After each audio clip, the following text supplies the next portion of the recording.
Are we waiting for the YouTube switch over, Leo? Oh, you're on mute. Yes, just one moment. I think we're almost there. But you're totally welcome to just jump right in, but I think we're live. Oh, okay. Well, I almost feel like I should share my camera and flip it around the opposite way. I'm coming to you from the car. I just drove down from a literal mountaintop at French Pete in the Oregon Cascades, right by Terwilliger Hot Springs. The locals call it Cougar Hot Springs if y'all are familiar with Oregon. I'm just going to show you it is exactly sunset. I don't know if you can here. Let's see if I can do this. It is exactly sunset, and what you're looking at is the burned Oregon forest from not one but two forest fires and kind of all the devastation that's been around lately. And then all of springtime like popping back to life. Oh, and my friend does in. So here we go. I'm gonna flip my camera back around. Um, and so yeah, I'm just taking time yeah, from this beautiful memorial holiday to come and be with everyone. And I don't have any expectations. This is just my time, my offering back to this community that I love. I want to honor the people with cameras on. Thank you so much. It's so nice to see real human faces after a long COVID stretch, even if it's by Zoom. And I want to give a shout out to you, Richard, because I see that pasty gong in the back. And yeah, like gong feels like such a prayer and a conversation. Um, it's been really beautiful. This is the first night, I think, in 20 days that I haven't played gong at sunset. Yeah, so I love that you're bringing one for me. Thank you. Um, did everyone read the bios? Is there anything in particular you want me to start talking about? There's so much happening here in Oregon and with me. What's up? What can I do for anybody or chat with? Melanie, probably a fair amount of people didn't read your bio, so could you please give us a short introduction to yourself? Absolutely. Thank So you. my name is Melanie King Kawashima Velez, and thanks for that, Eric. She, her pronouns. I'm coming to you today from mostly Kalapuya lands. Um, I identify as half Japanese and then kind of mixed Caucasian, Scottish, Celtic heritage on the other side. Interestingly, I'm not listed on that family tree. My great grandmother Minnie decided she would take off every potential non-Caucasian name from that tree. And when my mother, I think she was the first, one of the first non-white people to marry in, she was Japanese. She was not added to the family tree, and I was not added to the family tree, although other kind of like peach-bodied identifying women who married in afterward were added to the family tree, and all of my cousins are on the family tree. So it's this very kind of interesting dichotomy. My mother was born in a work concentration camp during World War II, being Japanese. They were taken from Wapato, Washington, and put into Ontario, Oregon camps.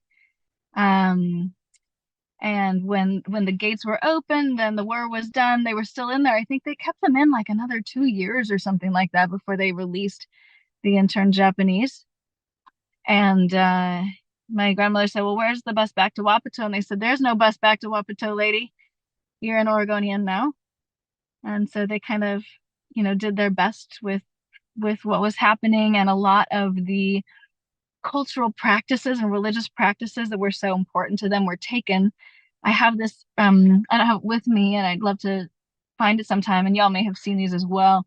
The Young Buddhist League that gathered every year before the war, World War II in Seattle, Washington. They had to fly this giant Young Buddhist League flag, which had the reverse swastika on it, right? And you can imagine being released in Japanese after the war, and now like you're gonna sit underneath this Buddhist swastika flag and like have your cultural practice. Like that's not happening. That's not happening. So much was lost. So many people were separated. So many traditions were separated. And in my body and my nervous system, I walk, you know, two worlds, and not really totally ever Japanese, and really not totally ever accepted into my other family. So it's very much making my own way in this space. And so that's what I've done. Um, I guess I'll spend maybe 2 or 3 minutes telling you about where I'm from, which will give you an interesting lens to who I am, because I'm uh, maybe different than some of the people on here. I love the speaker that came before me. The things that I did catch that she was saying were beautiful, and a lot of things that I want to echo, and it's so lovely. But I actually come to you from a very different psychedelic lineage.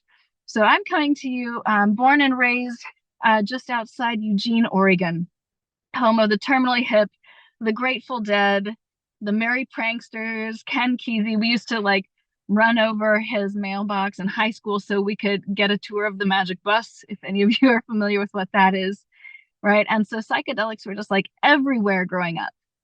And I was the good girl at the party who didn't really want or see a need to have psychedelics. And it looked like a bad time. It looked like a bunch of people throwing up and sobbing and like mixing a bunch of things together. And now I kind of just sit with them and like, maybe you should turn down the lights. Maybe I can just like stroke your hair for a minute and you can like breathe with me and chill out. And little did I know later that would become a legal job in Oregon, which is a psilocybin facilitation, which I am a legal Oregon psilocybin facilitator. What a trip, to bring it all the way around. Um, in the meantime, I became an opera singer for a while. I'm a musician. I then helped my mother, a godmother, and a mother-in-law pass away. And so I took care of them at end of life, and I then became a nurse. And then I went back to school and became a psychiatric mental health nurse practitioner. And I was well, before I did that, I was a peds nurse, and I'd float to like inpatient psych or back hall at the emergency room. And I remember being on the pediatrics floor, and I was going from room to room, all these little kids, all these families like super stressed out. And I was hanging like, giving Tylenol or ibuprofen or a stool softener, just waiting for the real antibiotics or, the real surgery to happen to help this kid. Right. And then when I went to psychiatry, I had that same feeling. I'm like, oh, we're going to give you some Zyprexa and help you calm down. Here's some Ativan. Like, we're just waiting for like the real medicine to show up. And I'm married to a psychiatrist, lovely Puerto Rican man. And I was telling him, I was like, is this it? Like, I'm going to the school for psych nursing, and I've been with the dying, and I've been with all the stuff, and like, this is the best we got. Like, it's sometimes it works, sometimes it's great for a few people, but there's also so many that it's not working for. Why don't we look at some other options? And then I basically just forced him to come to the CIIS CPTR program with me, which is psychedelic psychotherapy and research training at California Institute of Integral Studies. And I had a wonderful mentor, Pete Reddy, who I believe is also Asian identifying. I think he's Indian. And Pete said, you're going to start a ketamine program in your psych clinic, and you're going to do it right now. And so he basically kickstarted what would become a little over a year-long pilot program to do ketamine-assisted psychotherapy at psychedelic dosing for clients being served by Medicaid. These are people who can't afford what would be a very expensive kind of boutique type treatment at that time. And so I got to run and facilitate hundreds of journeys in a year and a half. I think I stopped counting at 150 sessions that I had done. And that doesn't include a lot of the decades of, doing harm reduction. We talked about me sitting, for people who are having bad or difficult trips. I don't really know that there is a bad trip. Once in a while, I think there actually is a bad trip. I've seen unmasked schizophrenia, unmasked mania, lots of stuff mishandled, and things can go awry. So certainly psychedelics aren't for everyone. The people they do work for, it works pretty well. But I don't want to be like that psychedelic cheerleader that just kind of blindly is like, yeah, everyone do this. So lots of experience in ketamine, some experience with psilocybin, a little 5-MeO-DMT. I'm learning 3-MMC right now, LSD. I mean, obviously, psilocybin legal in the space. Putting together more group journeys lately, and I've run several BIPOC identified retreats. So, and those are all mostly based in the forest, using ecotherapy and music and sacred gong and some 5 rhythms dance stuff, if anyone knows that kind of jam. Yeah, these are my people. Yeah. So kind of mixing it all together, but then taking it from just being a retreat to a community-based program. And I think that's where my Japanese lineage comes in, is nothing is done in isolation. Everything happens in a community container. And the 3 main medicines are love, community, and connection to something higher, something beyond oneself, whatever that is for people.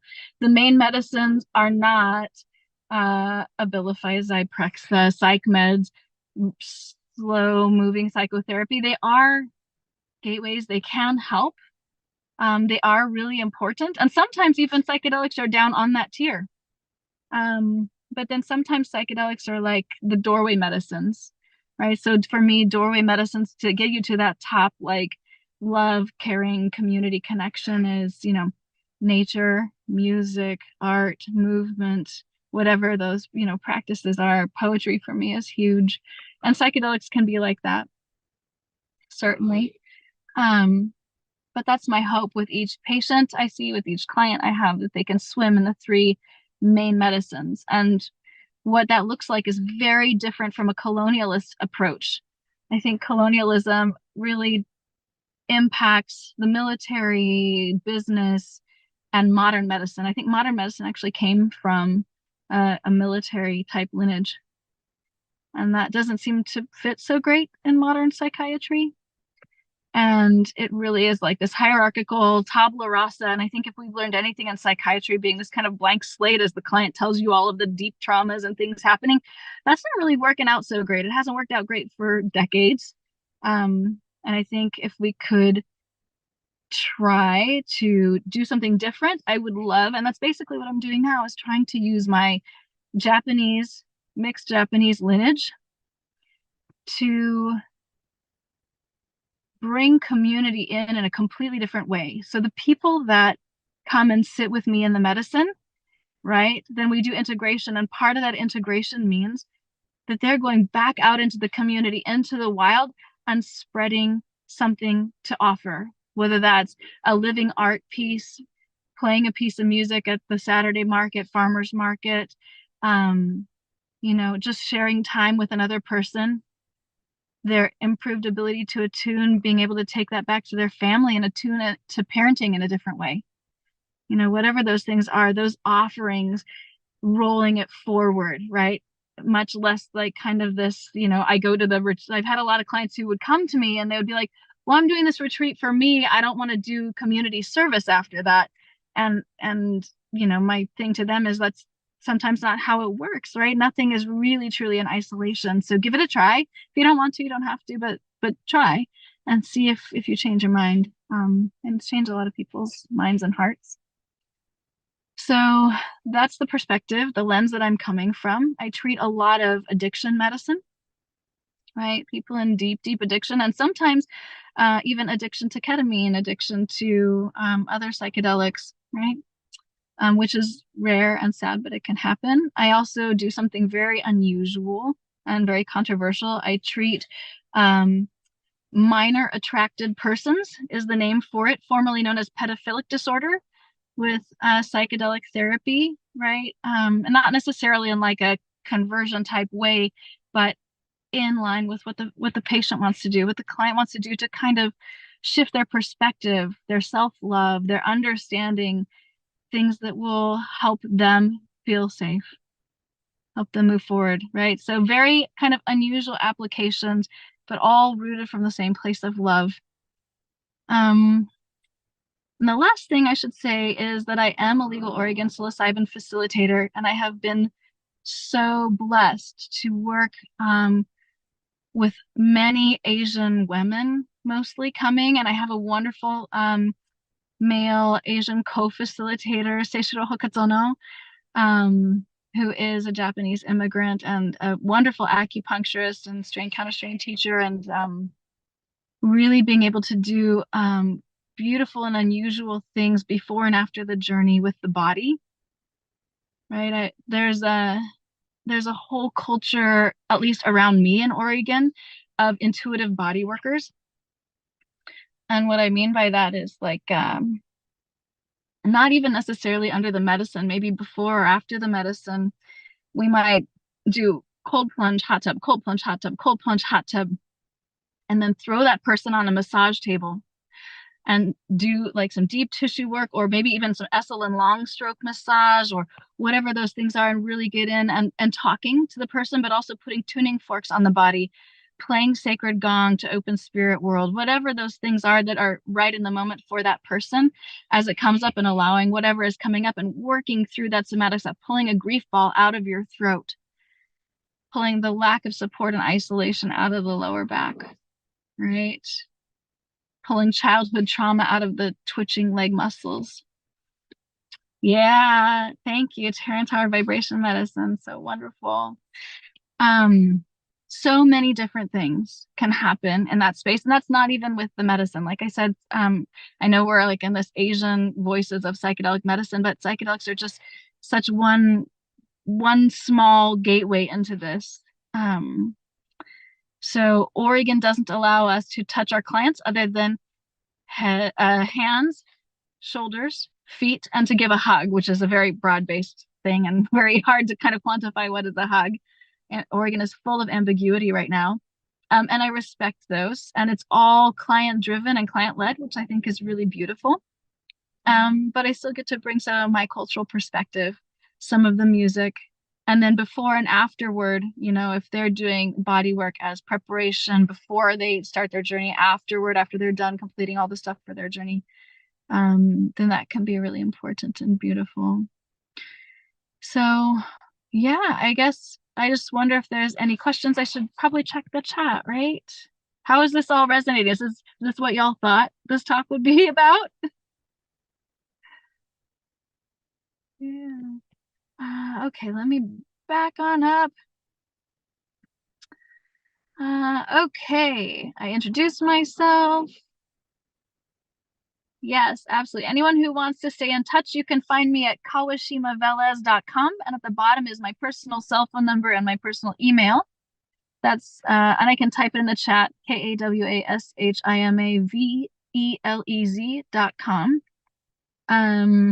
Yeah, I do best by text.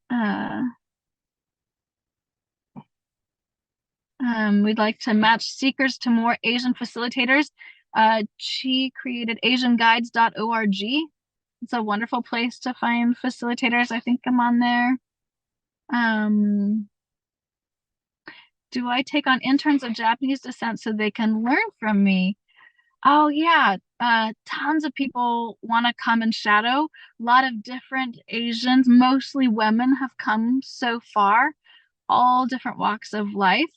Yeah, there's a few different ways to do that. If they have a client that they want to bring and help facilitate, and they want to take a microdose themselves, like a $5.75 tiny fingernail of a microdose, then they're considered a group member and they can participate in the journey.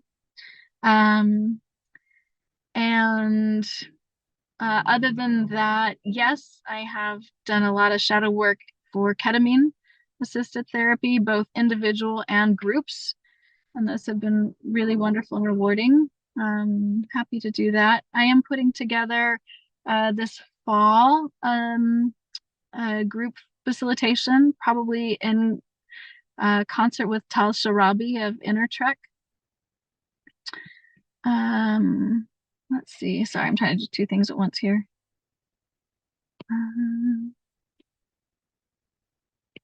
Yeah, relating to things about, yeah, other family experiences at the internment camps. Yeah, there's so much there. Yeah.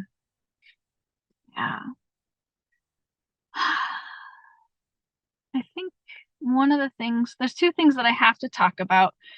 One of them is a message from some of my fellow Asian facilitators about appropriative practices, right? So there's a lot of like, walk into like a service center and you'll see a statue of the Buddha and some Sanskrit on the wall and some facilitators that are non-native speakers, like speaking mudras or whatever's happening, and the pronunciation is all weird um and sometimes it's like, well, I heard it in this song and I'm singing along with the song, and sometimes it is like, no, I lived there for a long time and I've studied this and this is an important thing to me. Um and I would say at a minimum, when you're facilitating and you're not of that culture and of that lineage, I don't think it means you can never use, right, the practices of that lineage. But I think you need to not just ask the teacher. Everyone says, oh, like ask the teacher when I'm ready to, offer this temazcal practice or this sacred cacao or whatever it is, right? But I would say that's not enough. I think we actually need to be asking the clients themselves. Yeah, especially like if you have an Asian client who is coming in for a journey with you, for those other people who are facilitators, and saying, these are the practices I do. My pronunciation's probably not perfect. Here's the lineage that I have learned it in. How does that sit with you, right? Like curating an experience for them as much as there are some things we facilitators have to do for ourselves in the journey. It's very hard for me to run 100% silent journeys on almost every medicine.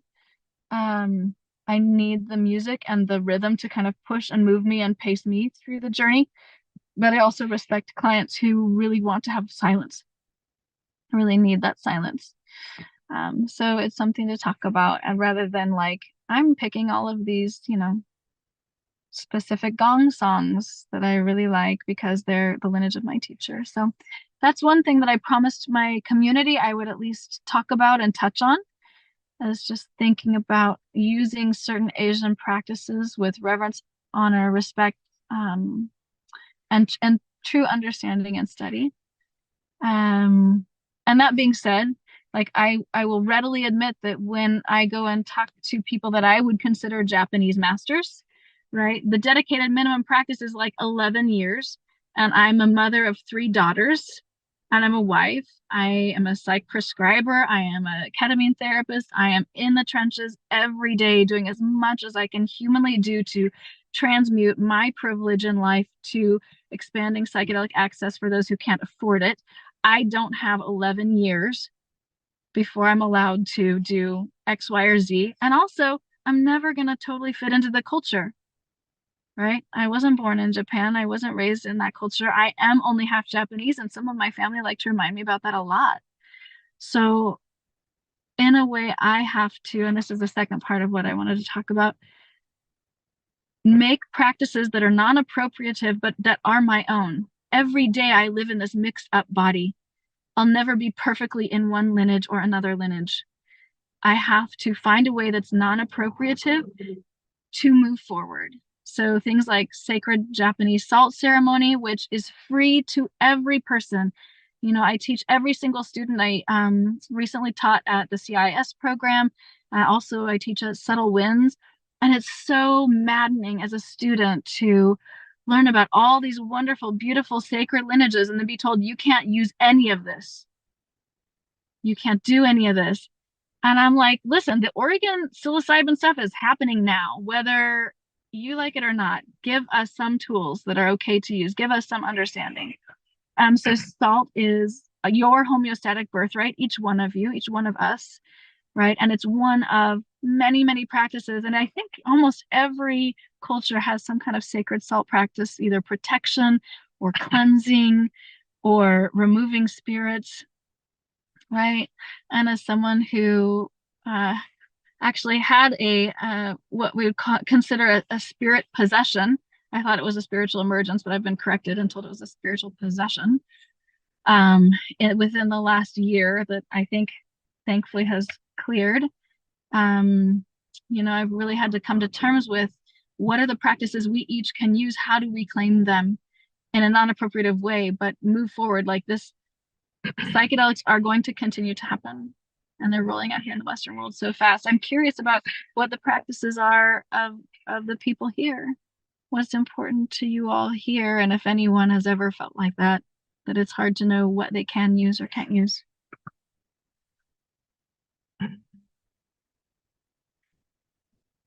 Question from the chat. So one question, do you believe the best sessions the healer needs to be on medicine too?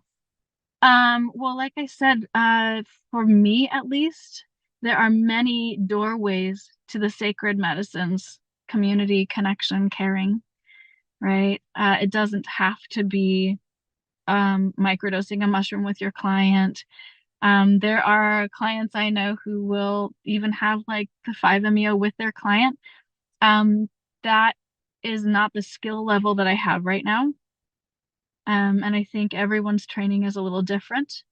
And I think that's the beauty of it, that we shouldn't all have like the same standard, the same training, because there's no one right fit.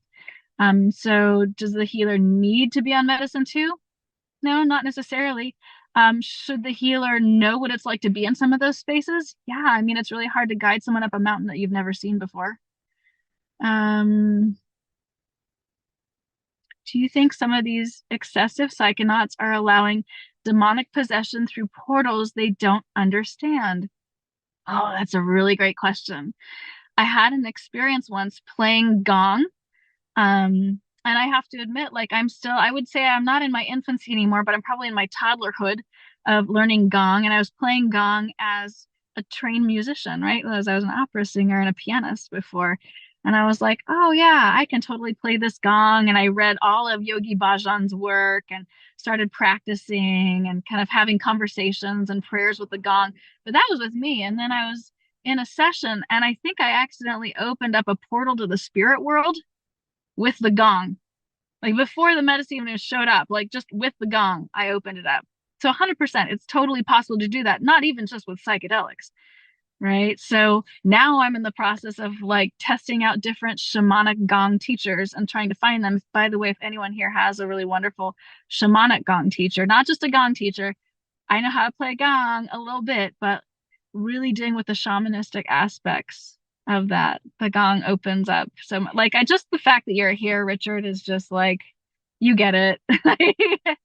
um so yes, and there are definitely times where I've seen like someone's asked me to co-facilitate, and maybe they've given like a really high, like a 50 milligram psilocybin dose to someone, and you could just see it on the client's face, like the eyes go like wide open and they're like, oh god, we're going deep in the medicine, and the client's just like, nope, not safe, and they're going to just shut it down, and they're not ready to have that journey, and they're going to take a left-hand turn into processing something else. Yep, absolutely.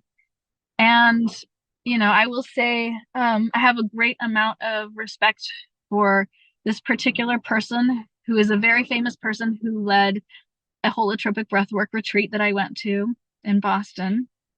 And she is phenomenal, but there was no protection. There wasn't a lot of like talk about kind of guarding yourself or protecting yourself beforehand. And that's actually how that spirit possession started.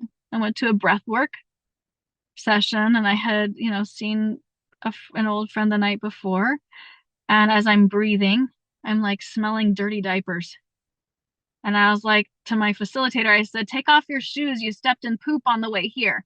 Now, okay, move the shoes over outside the room because I still smell the poop. And finally, the other facilitator is like, no one else smells poop. This is a you thing. You're having a thing. Right. So I smelled poop for like an hour. I couldn't get this energy to clear. It's like stuck in my throat and stuck in my liver, just like yucky, which is unusual for breath work for me. Then I fly home to Oregon and I'm chopping tomatoes, and I'm like, oh, I smell urine. That's so weird. What is that? And everyone in my family smells them. Like, no, they're just tomatoes. There's no urine. It's a you thing. And then I'd get in the car and I'd smell smoke, and no one else would smell the smoke. And then a couple times I watched a shadowy figure go by. Mind you, I'm a psychiatric prescriber, fully trained. I treat people with schizophrenia day in and day out. I've seen psychosis, mania. I've seen all this stuff before. And I'm like, I know exactly what to prescribe. And here it is happening to me. And it's like, oh, it's so weird. And then my husband and my two younger kids and I were out trick or treating on Halloween. So we're going around the block and it's like nighttime, so it's dark, but the houses are lit. And all of a sudden the lights just go out for me. Nobody else, just for me, just everything. I'm just walking in blackness now. And I was like, what is happening? And I had to just stop, and I saw my husband, like, you got to hang on to me for a minute. And then until it would clear. And finally, it came back, just breathing and just being with it and let it be with it. And a wonderful psychiatrist friend of mine said, why don't you see if you can make it get bigger? See if you can actually get it to happen. That will help you feel like you have kind of some control over what's happening to you. And so, okay, I tried that. Couldn't really get it to happen much. I could breathe and I could like start to smell the smoke again. And then I went to see my Japanese friends actually for dinner, and we went to a show. And on the way home, it was a 45-minute drive home, I started smelling smoke again. And it's getting stronger and stronger. It's like, ugh. And none of my family in the car smells the smoke. So I called my Japanese friend, who's my co-facilitator. I said, all right, it's happening. What do I do? And he gave me all these acupressure points. And I got home and I lay down in bed. I kept talking with him on the phone, on speakerphone, pushing on different things. And we would start pushing on those places like the throat and the liver. And there was this really loud noise, this motor in my ear, like it's getting louder and louder, and like smoke through. And I could see like this moon behind my eyes with smoke or a cloud going in front of it. And I couldn't get it to clear. And finally, my husband's like, listen, this is really inconvenient, this spiritual emergence thing that's happening, because I have to work in the morning. So we're going to have to cut this off now, and you got to deal with it later. So I was like, all right, well, thank you so much, friend. And we'll just see what happens. And they said, we think you have a spiritual possession. We think you have like a demonic possession. And you have only two choices. One, you can get very firm and resolved in yourself and you can tell it to leave. Or two, you can ask it what it wants. And I didn't feel scared. I didn't feel like I needed to like push it out. It wasn't that bothersome. It wasn't, crossing a bunch of boundaries, although this was really interfering with my daily life at this point. So I said, what do you want? And they didn't speak. And I was like, well, I don't know what to do with that. So I fell asleep. And I don't usually have very vivid dreams, but I had a vivid dream of someone that was barely an acquaintance that had died about a year and a half prior. And I had seen his daughter right before the Boston Breathwork retreat. And in this dream, I was watching him in my dream for a while. And then all of a sudden I flipped and I was inside his body looking through his eyes, feeling his feelings. Never had that happen. That's weird before. And then the next day I called up his daughter and she said, I lost my therapist and I've just been needing someone to talk to. So I started talking to her, and ever since then, just phone calls here and there. And ever since then, no more olfactory hallucinations, no more visual hallucinations. Yeah. So my friends are like, well, that's a spirit possession. It wasn't a demon, it was a spirit. Like, there you go.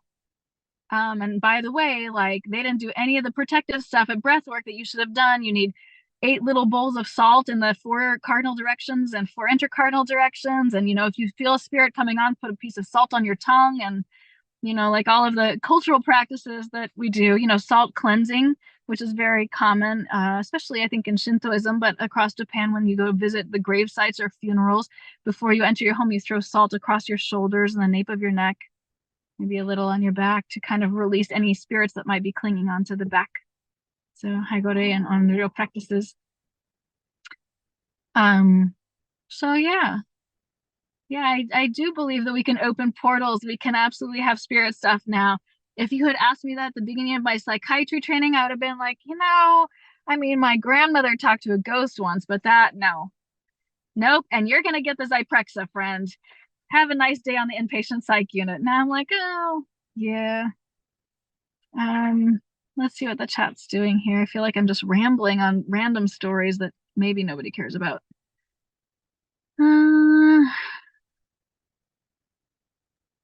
Great rambling. Great rambling. You're Just like, stop. yeah. Yeah, I Have, might be a witch on my mother's. Yeah, who knows? Or maybe even on like the Celtic side, right? Definitely some really powerful women from that lineage that really struggled to roll their practices forward to next generations. Yeah. Yeah. Oh, I love you guys too. So it's 8:36. 36 minutes flew by for me. I don't know if y'all are in the same state of consciousness I am. It's interesting. The sun just went behind the hill here. What do y'all want to talk about?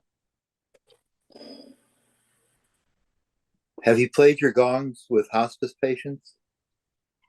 Oh, I haven't played them with hospice patients. I was a hospice nurse for about 9 months right out of nursing school, and I didn't own a gong then. And it was so sad that they were there and they would respond to the music so strongly, but I couldn't do it. I did sing to them actually because I was an opera singer and I couldn't, there's no piano there, but I did sing to them and sometimes it was magical. If you've never seen that documentary Alive Inside, I love that one. It's a music therapist who plays music from whenever the patients or clients like peak years of youth were, like ages, I don't know, like 16 to 24 or something like that. And, they get up out of their wheelchairs and they like kind of, the dementia kind of sheds away and they're like bright and moving again. Absolutely. I am trying to set up an end of life service for Oregon Legal Psilocybin Services. And I am definitely bringing it on to that 100%.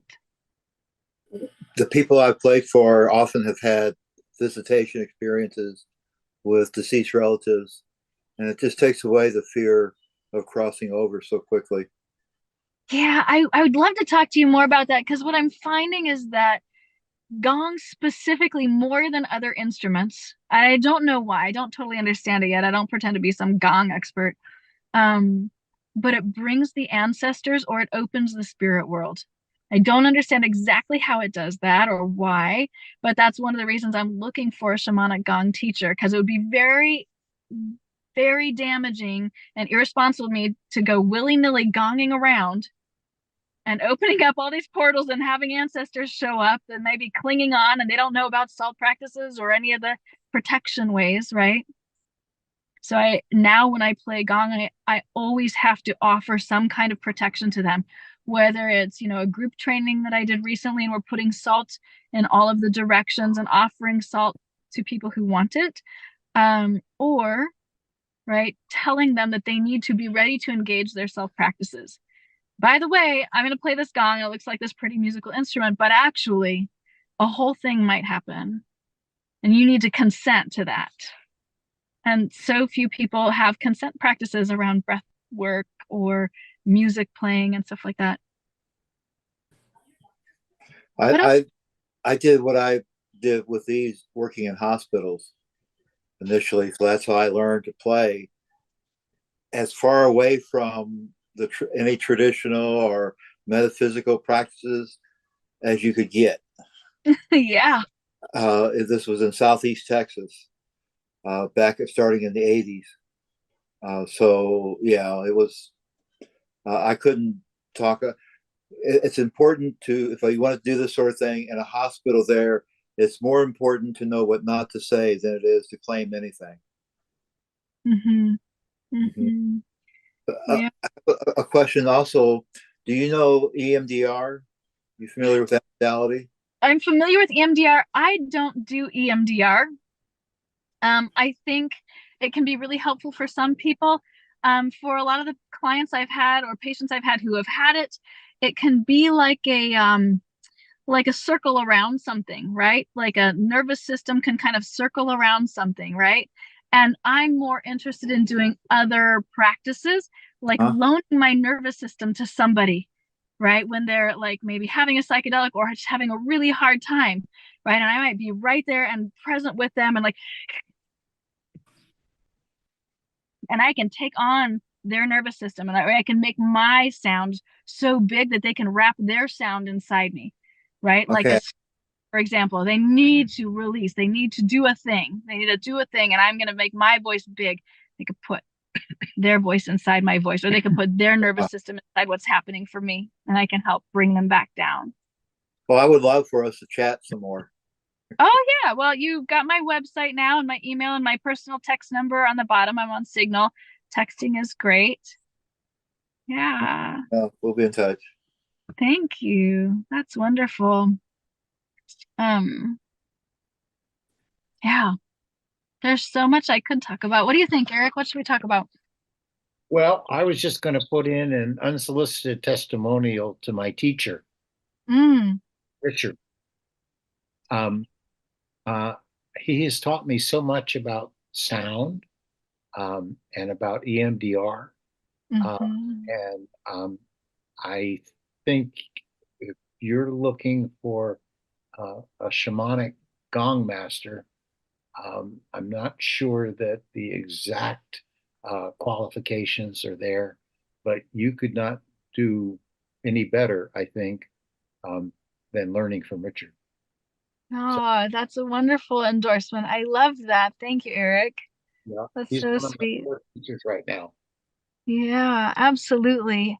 Yeah, and I think it's really important to think about like knowing you need a teacher, right? Knowing you need what kind of teacher. There's a lot of shamanic practitioners around here. I'm very lucky, but I want to make sure I'm getting somebody who knows how to open a portal, knows when they've opened a portal, knows how to help a client go through a portal, walk into some of those spaces. You know, you're in the grid, like rewiring some of the mesh of time space fabric or ancestral lineage that's coming in and coming out and can be very distressing. I mean, I just gave you one story of one spiritual episode that happened to one person briefly that wasn't that disturbing, right? And then being able to close things when you need to, or like, as my friend said, knowing when you're hitting the resonant frequency that might restart the entire universe, might want to be careful with that one. Mhm. Um, so I want to proceed very carefully and have someone who, it's hard to find the right master. And I think part of it is the right teachers are very humble and have beginner's mind and keep it so they're not out bragging about themselves. And they still have all of the skills. And so that's something that's so important to me, is just keeping beginner's mind for myself, keeping beginner's mind in my community. And that's why I love that part of my psychedelic lineage was the Merry Pranksters, was Oregon Country Fair, Yes. right? Shout out to my people at White Bird Rock Medicine right now, Benja and Kate. And Yeah.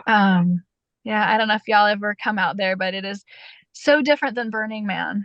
Um, and yeah, to just not have the police on site like ever. We just take care of our own. It is one giant family. Yeah. And that's so important to me. So yeah. I by the way, I taught at Oregon State University for 10 years and got to know Ken Kesey pretty well. And he was such a loyal duck that he had never spoken at the hell 40 miles up the street where the Yeah. but Faye, his wife, was an OSU graduate, and I put her to work for me. And she convinced him that he ought to come up and do a talk at Oregon State University. So for the first and only time, Ken Kesey did come up and talk to the Beavers. Yeah, Oh, I love that. Way to go. That was a big effort. That was a it was. big effort. I want to say one thing to this group because I want to make sure I'm not being misunderstood, because you all understand some of the culture here maybe, but not everyone from around the world does. And I want to say this very controversial thing because this is an international thing. A lot of people are really super serious about sacred medicine work. And I love that. And that's great. And it has a very important place. And also, sometimes fun is a medicine. Joy and communitas in a sacred festival setting. I know it's not sacred, but it can be very sacred to some of us. And so the stigmatization that happens around this lineage can be really challenging. Just want to throw that out there. You know, Reader's Digest used to have a section called "Laughter is the Best Medicine," and I I mean, laughter. There's a wonderful line in a poem called manifesto, Mad Farmer Liberation Front by a Kentucky poet named Wendell Berry.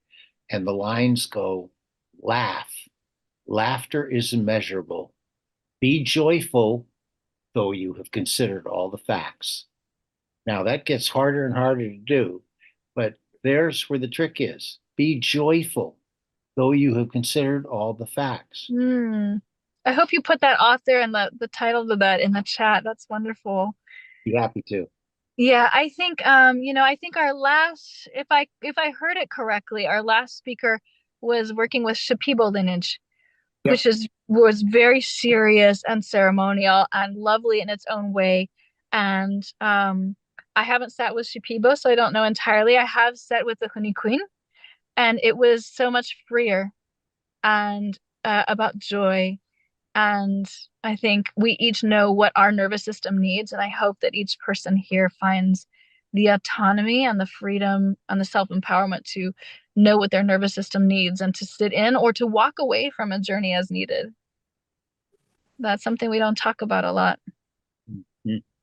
But let's see, there's something more in the chat. Okay. So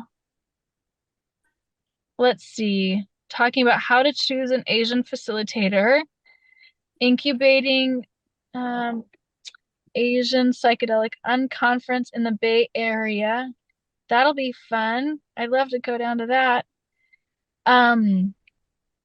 Yeah, so if people want Asian facilitators, Oregon's easier because it's overground, right?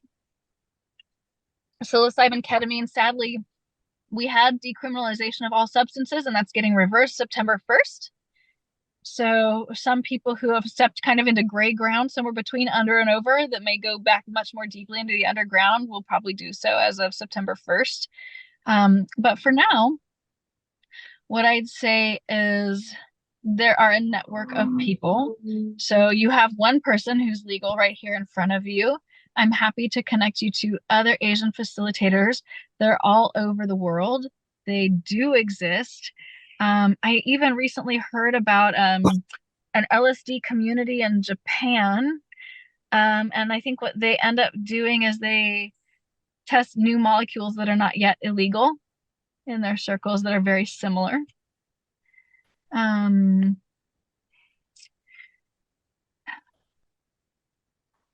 I would say maybe go to Asian Psychedelic Collective, which is also a signal thread, can start to connect you to people who are other Asians in the space, who may be willing to facilitate you.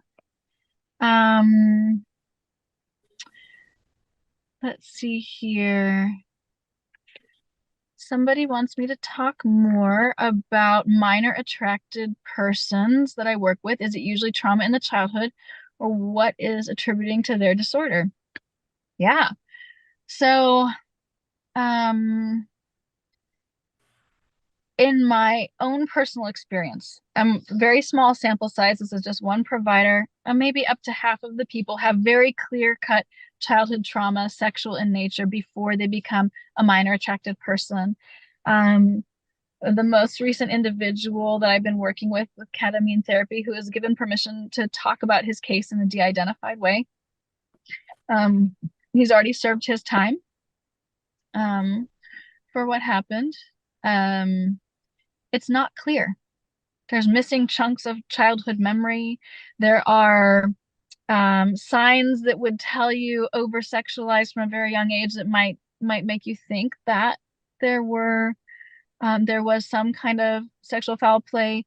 Maybe like also in the history, like a lot of babysitters, maybe dozens of babysitters. So your odds increase for having some kind of negative experience or interaction happen.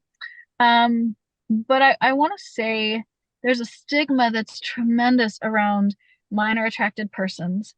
And there's very, very few that I've met that are malignantly antisocial, which means like, I want to abuse a child. I like it. I don't care what you think. I'm going to do whatever I want to do. Right. And that can be very dangerous. But by and large, I would say probably 95% of the individuals that I've met that are minor attracted persons, if formerly known as pedophilic disorder, minor attracted persons, they don't want to have it either. They don't want these thoughts. They cannot get rid of them. They don't want to have these urges. They really don't understand them. Most of them are tremendously suicidal. Yeah, it's like an affliction that just traps you in your own mind and then isolates you away from society because, you know, most of them are often horrified by the thoughts that come in, and yet they feel they have no control over the thoughts that pop in and when and how. And to be able to give a quote unquote medicine, right, like psychedelics, that someone asked me to describe psychedelics as a medication category once in an old friend I ran into at a psychiatry conference. I said, well, they're perspective changers. That's the best I can give you. Right? Because empathogen's a little wonky. So do I know how their perspective will change? No. But so far of the minor attracted people that I've worked with, their perspective has changed one toward holding all perceptions more lightly, more gracefully, recognizing that there can be nuance, that even though there are parts of themselves that they really don't love and don't want to be there, maybe it's okay that they're alive, right? And that they don't need to take their life in a really horrible way, but that they can get some different kind of hold on this thing that is so painful to deal with on a daily basis. They don't want the thoughts popping in. They don't want visuals popping in, and yet there they are, right? So I know it can be really hard for some people to have compassion for minor attracted persons. But sometimes those are the people that need the most access to the medicine, are the people who really need the compassionate change. And I'm going to say something really controversial right now. This is like in the Asian community, super controversial right now.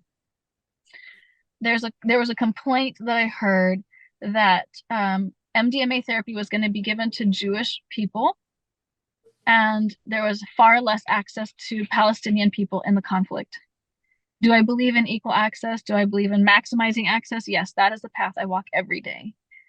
But to say that we shouldn't give psychedelic assisted therapy to Jewish people, I don't know that that's right.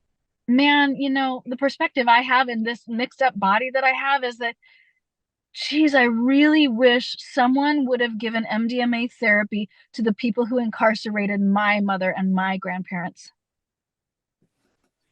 It's worth a try. So, access for all. And that doesn't mean condoning one thing or condoning another thing. That's not what I'm trying to say.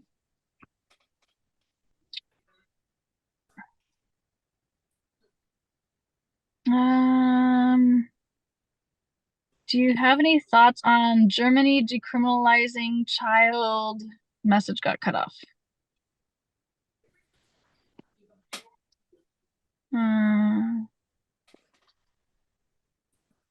Images of children in compromising positions.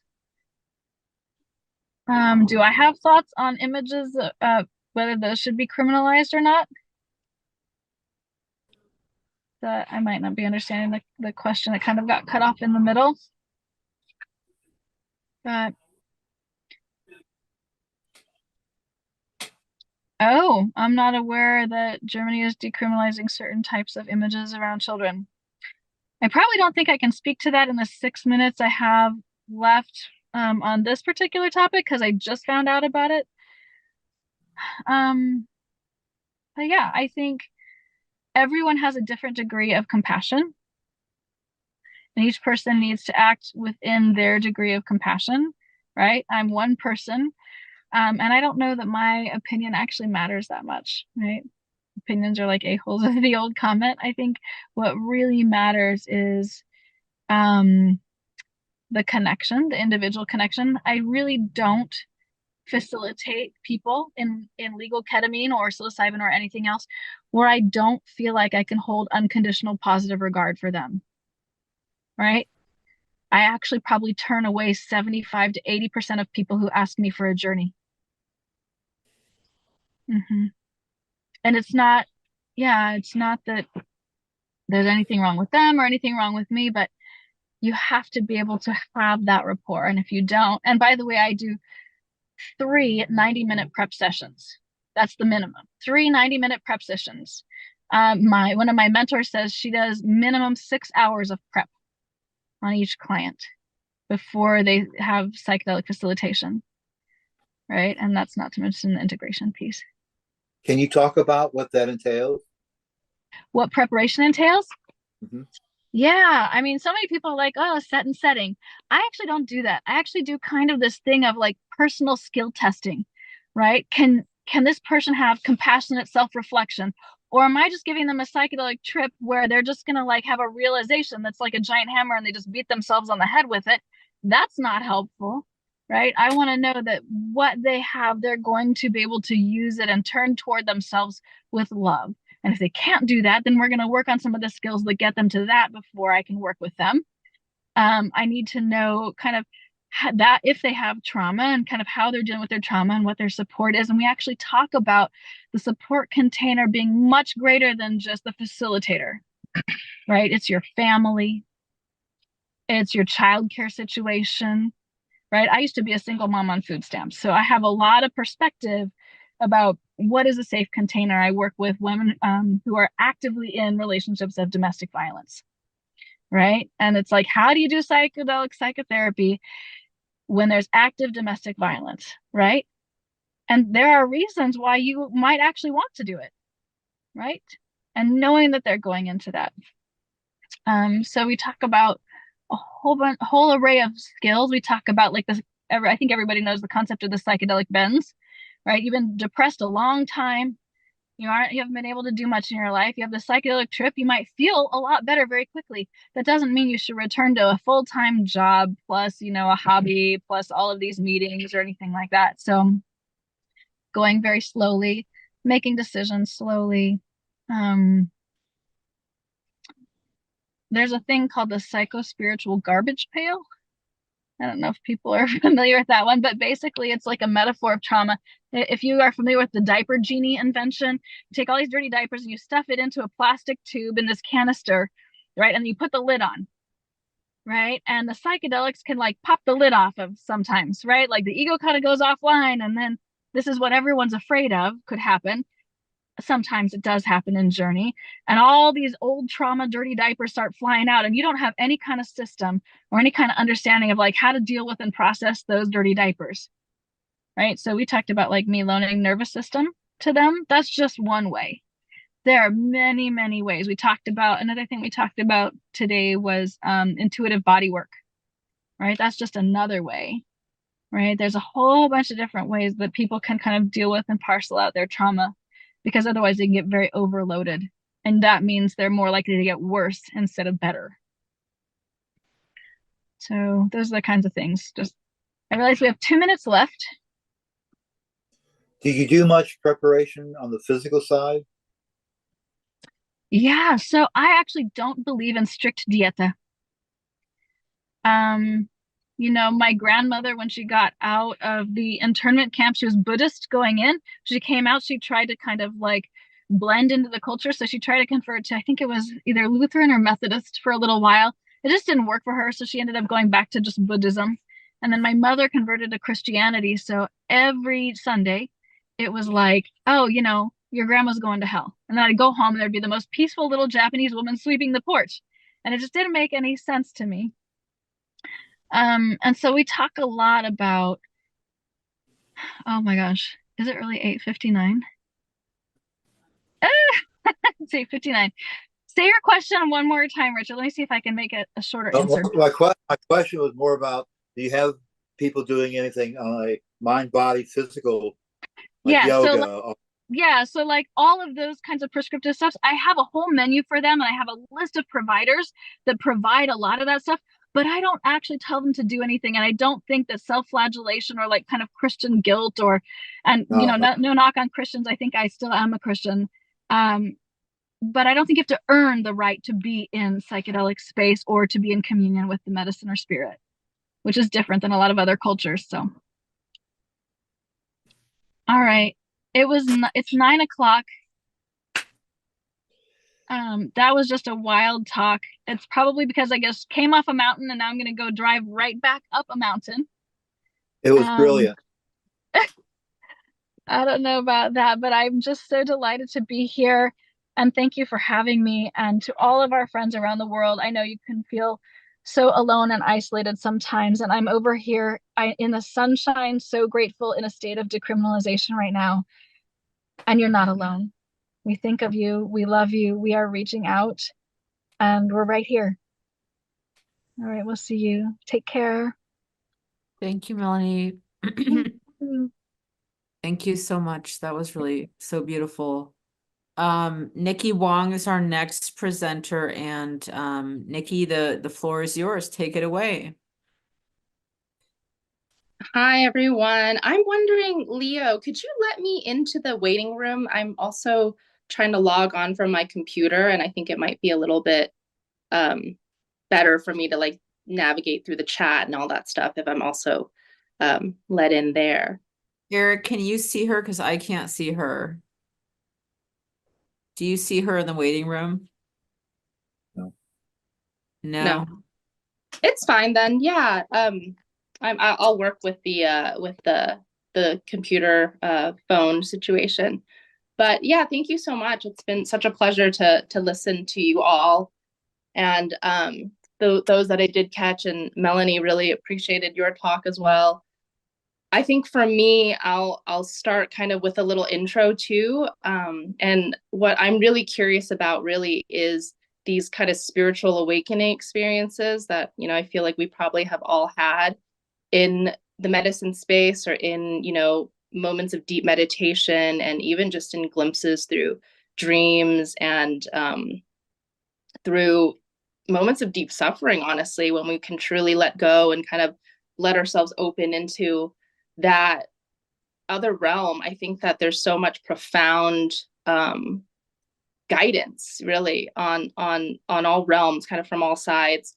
And so that's kind of the thing that really fascinates me about the psychedelic journey, and about my own personal path. To speak a little bit more about that, I was born in the United States, and I have two immigrant parents of the Cantonese Chinese lineage. So my mom's from Hong Kong, and my dad's from southern China, and he immigrated when he was a young teen, and it was through San Francisco and in the Chinese restaurant business. And then my mom immigrated when she was in her late 20s, and when she met my dad. And there was such a, I think, deep isolation probably for my mom that I really now feel so strongly for, now becoming a mom myself, and also being in this deep medicine work, you know, the true, I think, you know, appreciation, right, that you have for the sacrifices that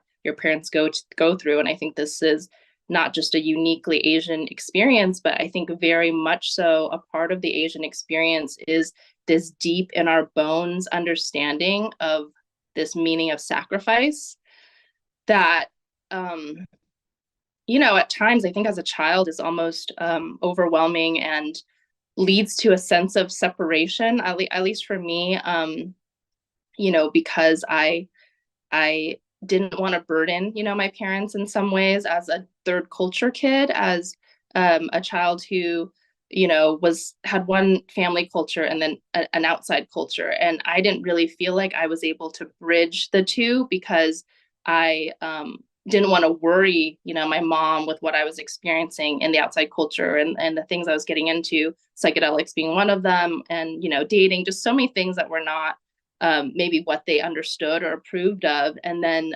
in my friend circle, not wanting to share about, you know, the difficulties that my parents had in their relationship, and some of the cultural differences. You know, I had a huge sense of like a shame and internalized racism for sure, and not wanting them to judge, you know, me and my family and my cultural background, right? So there was kind of a real sense of otherness that I think I experienced for a long time, you know, looking for kind of where I belonged. And how that manifested in my journey was a deep kind of like social anxiety that I kind of normalized in a way. Like, of course I'm supposed to care about what everyone thinks and do what, I feel like will, be approved of, and, will make me be liked. And it was a wearing of many masks, right? Because, presenting myself in one way to my family for that approval, and then presenting myself to my friends in another way, and to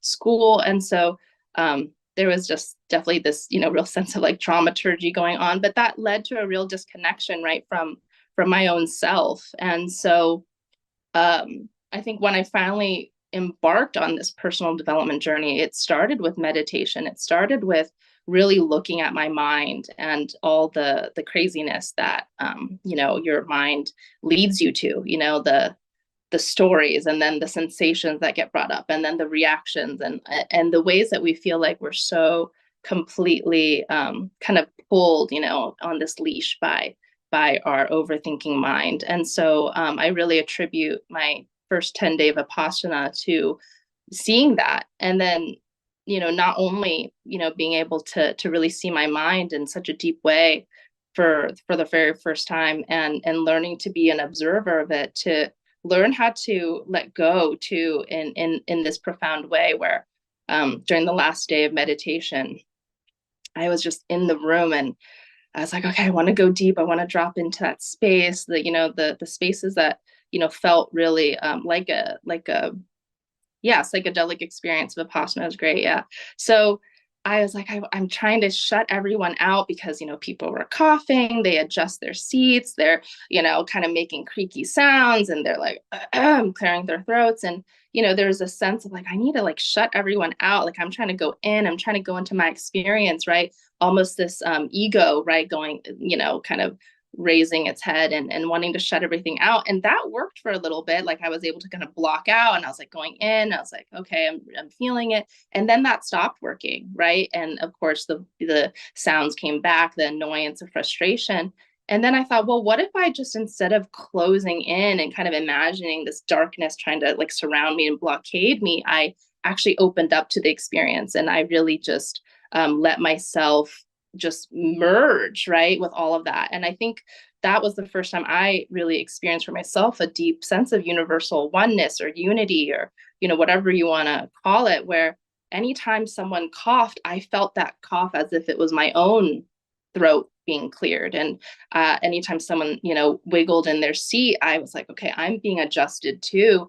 And really feeling that sense of deep, interconnection, right, with everyone else in the room, and with the room itself, with the energy and the vibration of it all kind of whirling together. We were just not apart and separate from it. So, that was a profound experience. That was something, it showed me a new way to be. And I think, that was, the divine forces that be showed me that. And that was, something that led to my first ayahuasca experience, because in that retreat is when I met, a friend who invited me, a new friend, I just met her from the retreat, to, my first ayahuasca ceremony.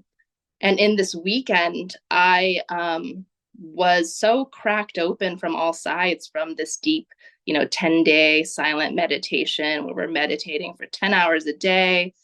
And you just go inward so much without any of the distractions that you usually use to get away from yourself. So I was so sensitized, I was so open, that when I went to ayahuasca, it was like I was being blasted open from the inside out. My heart just felt like it had completely just like shattered, and was like flowing out, because, what I learned on just even the first day was what love was, and what ways I didn't get it, in what ways it was lacking in my life, and how to really give it to myself, and how to give it to others, and really being able to see, my, my parents and all of their complexities and their beauty, and, what I truly believe is their unconditional love, the ways that they were not able to, maybe fully relax into themselves, to really give me and make me feel a true sense of love from them, right? So there was a sense of protection,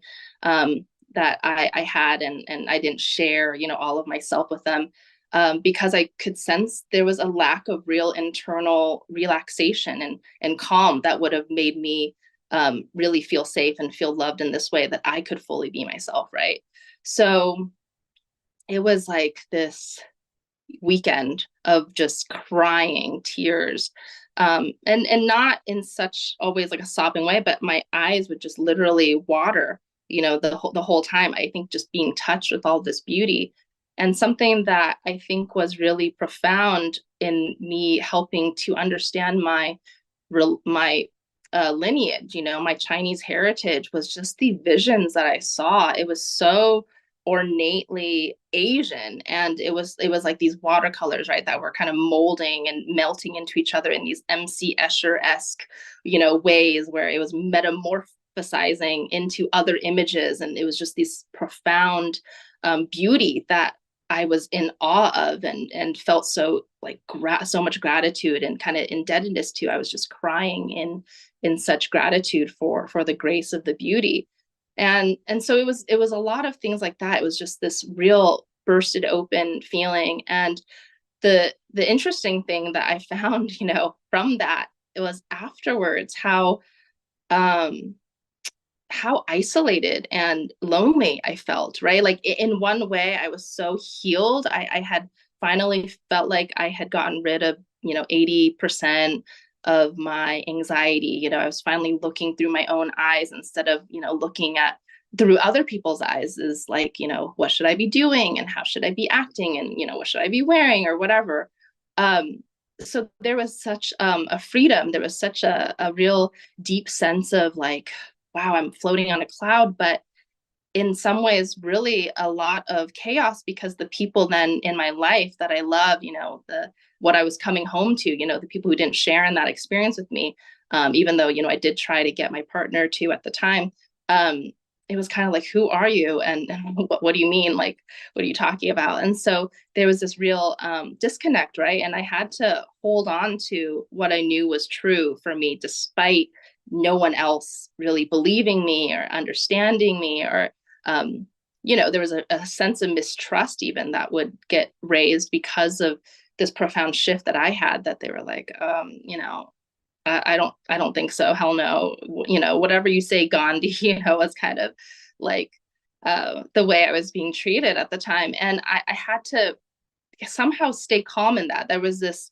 sense of like, okay, now is the chance to use the tools that I learned, right, to be with others, to be in relationship with conflict and with struggle, and what were the tools that I learned, like what it was to feel those sensations, right, and feel that pain and that fear of not being trusted and not being liked, my imposter syndrome, all of these things kind of coming up, and really still holding on to myself and not letting that trigger me or kind of shaking me in a way that would cause me to react and kind of blow up and maybe go back to old patterns. Not that I'm, this completely healed and, perfect person, but I was able to actually see those patterns for the first time and respond in a much better way. And, it's been 8 years since that first journey, and I've been journeying with ayahuasca ever since. And, in my most recent journeys, I have had, very difficult experiences. They weren't always this exalting, like, oh, now I know what it is to love, but, really having a sense of being very, very close to death, actually, in my second to last journey, really truly fearing for my life, and that it was about to be extinguished. And that was another, I think, experience of kind of holding on to that tether of what I know to be true, which is to hold on to the breath, keep that going, inhale, exhale, hold on to that tether, and kind of trusting that I knew what to do to keep myself alive, because I knew I wanted to stay alive. So it was such a recommitment to life. Not that I had felt ever close to being suicidal, but I kind of understood what it felt like to be close to the veil in a way. Just how fragile, in some ways life truly is, and really honoring that, and honoring the psychedelic experience, honoring these plant medicine experiences for the deep, deep, deep places they bring us to, that really it's not a game, it's life or death, right? In many ways. So that's kind of what I'm super fascinated by, is really everyone's journey in that space. And I'd love to really hear from others about, the ways they've kind of dipped into, some of those things that maybe, we've read about in books as seekers, as people who are, maybe been around a few times, right? Our soul, but like having that direct experience and feeling into it for the first time. And I think that's a little bit of where I'm headed right now in my path, as far as what I'm offering to the world and what I'm kind of bringing out. I have, held circles for a long time in psychedelic integration and in mindfulness practices and women's groups. And now I'm really feeling called to serve in a more tight container for someone who really wants to be held on this personal journey path into their spiritual awakening. Not, as I don't consider myself some guru or any type of person who's very like an expert at by any means, but just as someone who has gone through some of these experiences myself and would have loved to have that support, to have someone who kind of understands these states, and to be allowed to be a deep mirror for someone who wants to explore deeper, their pathway, their truth, and their spirituality, which I think I was hearing about spirituality has been defined in many ways, but one way that really resonates to me is that it's the expression of our true identity, which that's our spiritual path. How do we get to express that? How do we bridge the personality with the soul? And how do we open ourselves up, right, to that greater guidance that we feel when we're on medicines, and tap into that in our regular normal life. Even just having that, I think, accountability sometimes to say, hey, you know what, I can ask for guidance on this, and trust that the messages will come. I think that's the magic, right, of the psychedelic realm that's opened up for us, is that we realize that we can really play in such a way, and ask for help, ask for guidance, ask for a message. As someone who wasn't raised with religion in any like real dogmatic sense, like we had a statue of Kuan Yin, which I have a personal, real deep love and adoration for, and we had little tea cups set in front of her and offerings, and we would go to the temple, the Buddhist temple, once or twice a year for Chinese New Year, and eating a vegetarian lunch, and making some prayers with incense. But it wasn't a deep teaching that my parents passed on to me, but I think there was always that portal, I think, in some ways, of really desiring like deep mystical experiences, of desiring a deep relationship, right, with the great mystery, as the Native Americans call it. So that's kind of the beauty, I think, of psychedelics. And I love that this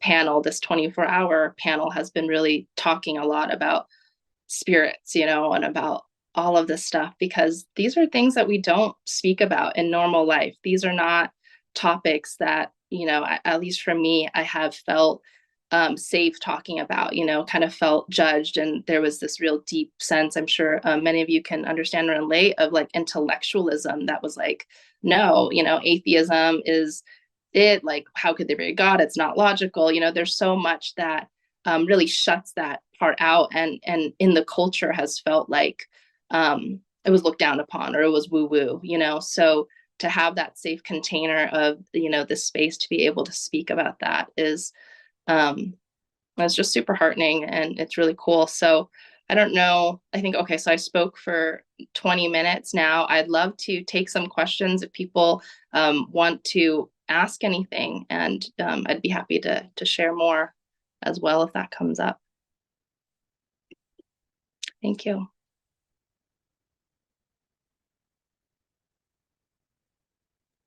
I can share just briefly. There were a lot of things that were coming up for me when you were speaking, but I was talking earlier about how I'm kind of fascinated with how in Japanese culture there's this place for having appliances that are haunted. And I really resonate with that. Like I feel like I've met toasters and like fridges and like I don't know, just things in houses that felt like maybe had an like something having to do with electricity. I don't know. But I love the ability. So the Japanese prime minister's wife, I don't know if he's the current prime minister, but she had written a book about being abducted and taken to Venus. And I thought it kind of sucked that United States politics are like so boring because Mm, I'm like the prime minister's wife is talking openly. Like it would be like you know Biden's wife, Jill Biden, talking about being abducted and taken to Venus. Like no one would allow that in our society, but like mm. somehow in Japan it's like cool. Like it's like people think it's like I don't know, like kind of like a silly little like thing that she does or something. But she's allowed to be expressive in that way to say I've been abducted and gone to Venus, maybe several times. I never read her book. She's actually written a book about it. So for me, it's very fascinating because I think in a lot of ways, like I look at Japanese culture, that's just a culture that interests me personally. But like in Japan, they just got the pill for reproductive rights for women, and it's now public. And when I think about the 70s, that really, like the 60s and 70s, having the pill really liberated women's sexual, ability to control their bodies and their sexuality and stuff like that and reproductive stuff. And so I feel like maybe we'll see like a feminist revolution in Japan now that the pill is available. But anyway, it's just very interesting to me to see this coalescing of like, where do we see kind of like witchcraft, but it's not witchcraft. It's like more like indigenous culture or Asian culture, different cultures' perspective on magic that like maybe this culture needs some of that. Anyway, thank you for listening. No, I totally, I love that you brought all of that up because it actually made me think of one of my first psychedelic experiences, which I didn't really speak to, but I grew up in Las Vegas, so I did experience them pretty young. I was maybe, I was probably 16 when I first tried marijuana, and then probably like 17 with everything else. So LSD, and then one substance I tried that I don't know if anyone else here is familiar with is actually DXM, which is in cough syrup, but we didn't robo trip, but we actually, the person who I was, you know, my friend who really is like a neo shaman who really exposed me to this whole world in a very intentional way. It was not at a party, but we would kind of meditate with candles, and we would go walk around the schoolyard and at night and kind of wear robes and look at the moon. It was a really interesting experience because I felt like on that substance, I really connected with inanimate objects. So I don't know if anyone else has had an experience with that substance, but you feel kind of robotic in the way in that your muscles and the way you move become much more effortful. And so there is this sense of like robotism in it. And then when we were walking, we took it and then we walked outside. I really felt like I could understand the beingness of a vending machine, as silly as that sounds. But there was a hum. There was like this energy. There was this loneliness. There was this coldness. There was this way of like, I'm here and I am, I can't really even put it into words because it's not verbal, but I really understood it. And then later on, we went home and I was looking at a candle flame and looking at the way it kind of dances and flickers. And I was like, oh, it is telling me something in its dance, right? There was some communication, almost like Morse code that was happening. So I wish I could say that I felt connected to inanimate objects or the, kind of Shintoist idea of all beings has spirit all the time. I think I have had glimpses of that for sure, when I think just certain objects do have some sort of an essence to them that you can kind of feel. And I've heard this happening with other people on like salvia and stuff too, but I think there definitely is something there. You can really sense it a lot of times on various substances, and you can also sense it, I think, sometimes in in your normal day to day, like you just have this sense of attention to, you know, even a water glass in a different way, and you can kind of feel in some ways its essence. But I had no idea that the Japanese prime minister's wife was speaking about being abducted and going to Venus, because I would love to read that. So that's very cool. I don't know if anyone else has experienced DXM or has kind of connected with inanimate objects, but that's something I relate to and resonate with, that there is a deep quality, I think. And honestly, at the end of the day, right, this is what is being spoken about in Buddhist and, you know, Hindu and all of these really old, wise religions, is that, you know, there is only energy, right? Everything is kind of made up of everything else, and there is really nothing that is separate. So yeah, I think there's some truth to that. I think there's ways that different objects can be imbued with maybe a spirit. Yeah.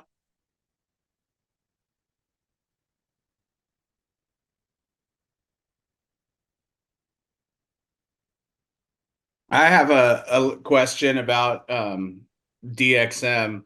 I know that Mhm. never really made it to being like a real popular club drug, but was it a quite an interesting experience? Like, I feel like anytime I do any plant medicine, I think one of the most, or animal medicine even, I think one of the most profound experiences I've had was in the jungle in Mexico, using 5-MeO DMT, but I definitely like took lessons from that. Is it, I guess what I'm asking, was it more than just like a psychoactive experience when you did DXM? Yeah, I definitely think it's chemically based. So I don't know if it comes at all from plants or animals. It might, but it definitely is very psychoactive, but in such a different way that I can't really relate it to anything else, because of how um, you know, how kind of robotic it does make you move in this muscle way. Like I remember one of the things that we did was like, you know, my friend, you know, Jared, who rest in peace, has now passed. He was like, you need to go up the stairs, and he led me up the stairs, and I was like, I kind of knew how to go up the stairs, I think through my just muscle memory, but I really didn't know how to do it. Like in the moment it felt completely foreign to me, and I was just moving up, but it felt like I had never done that before. So it is quite different. I don't know if I've ever experienced that on anything else. Like, you know, I kind of like to say, like in ayahuasca, I can be having the most profound journey, right? That like I'm here, and it's like, you know, there's all the beings, and there's all the shapes and the colors and everything, and then I'm like, oh, I need to use the restroom, and I'm able to just, you know, kind of step up and move. You know, obviously there's been times where that hasn't happened, particularly in my most difficult experience, in my near death experience. I wasn't able to see, I wasn't able to move, but generally, right, it felt like, okay, this is what I need to do now, and feeling this sense of assuredness about it. So yeah, that would be definitely a big difference. I've definitely heard of people saying on salvia, it's kind of similar, where, you know, someone told me they became a dish towel, you know, for, you know, the 10-15 minutes that they were on salvia. So to really feel what it was like to be a dish towel, right? So maybe that's similar. Yeah.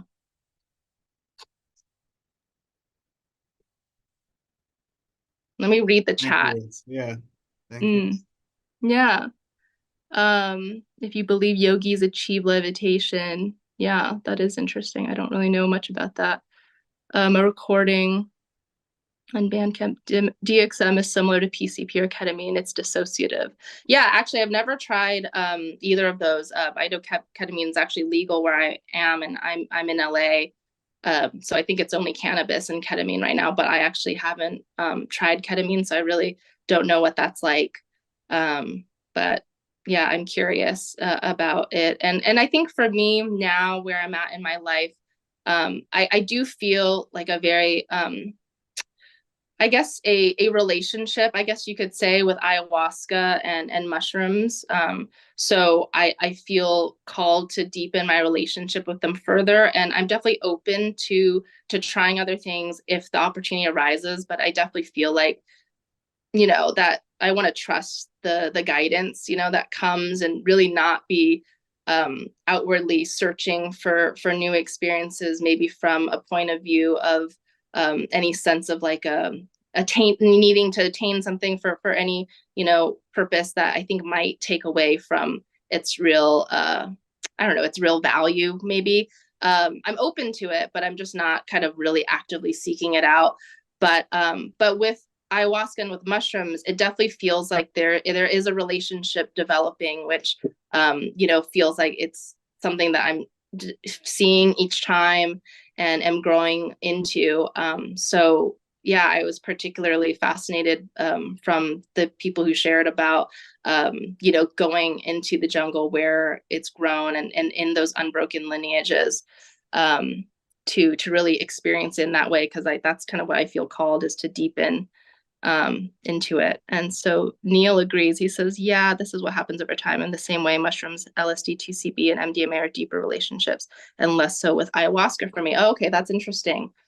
Yeah, and I think just to speak to you a little bit about, I don't know, I think what really speaks to me, and I think each of us has different things that speak to them. Like, I love the ceremonial container of ayahuasca. I do love that kind of feel, that resonant feel that you feel like you're in when you're in this group space. And something that's really been interesting for me that has been developing as I've been in that space is what really feels like channeling, and what feels like there's you know, mudras, spontaneous mudras that are coming out of my hands, and they kind of get more free flowing and kind of bigger every time I do it. So there's something I feel like that the medicine is working through in me in ayahuasca.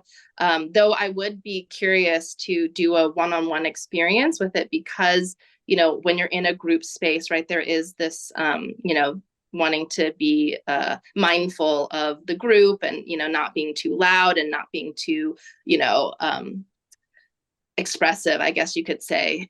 So I would love the chance to really be free with it, to see what comes and what gets channeled. And I guess that brings me to something else I'd love to share about, I think the Asian experience is that, at least for me, there was this deep understanding of energy that came through. I am attuned in Reiki, but there was something that was not that. It was like just a really deep knowing in my bones of kind of how to work with energy in this way that was very, very intuitive, and was very much like sending energy out into the room when, and kind of coming in, letting it kind of penetrate, and allowing it, and not resisting, you know, maybe some of those really intense forces that can come at you in a group journey, right? As you're really hearing everyone else's traumas being purged, and their deep tears and sobbing. There's strong energies coming at you. And then there's this way that I learned to work with that felt very healing and very helpful, right? It's like, I can't do much, you know, here being on my mat. I'm not a facilitator, but I can do something in my own way, which is to really send loving kindness, right? Or metta or whatever, even though I wasn't consciously aware that I was doing that, but there was something there about just taking that in that space that you just, you know, you have to take it in, and then just sending it out. So that's something that I felt like I've gotten to really pay tribute to, as maybe something that is in my lineage. Something that I think is really interesting is, you know, I shared that in my first journey, I was seeing Asian art, right? Which is not something I normally look at. You know, I grew up in the States.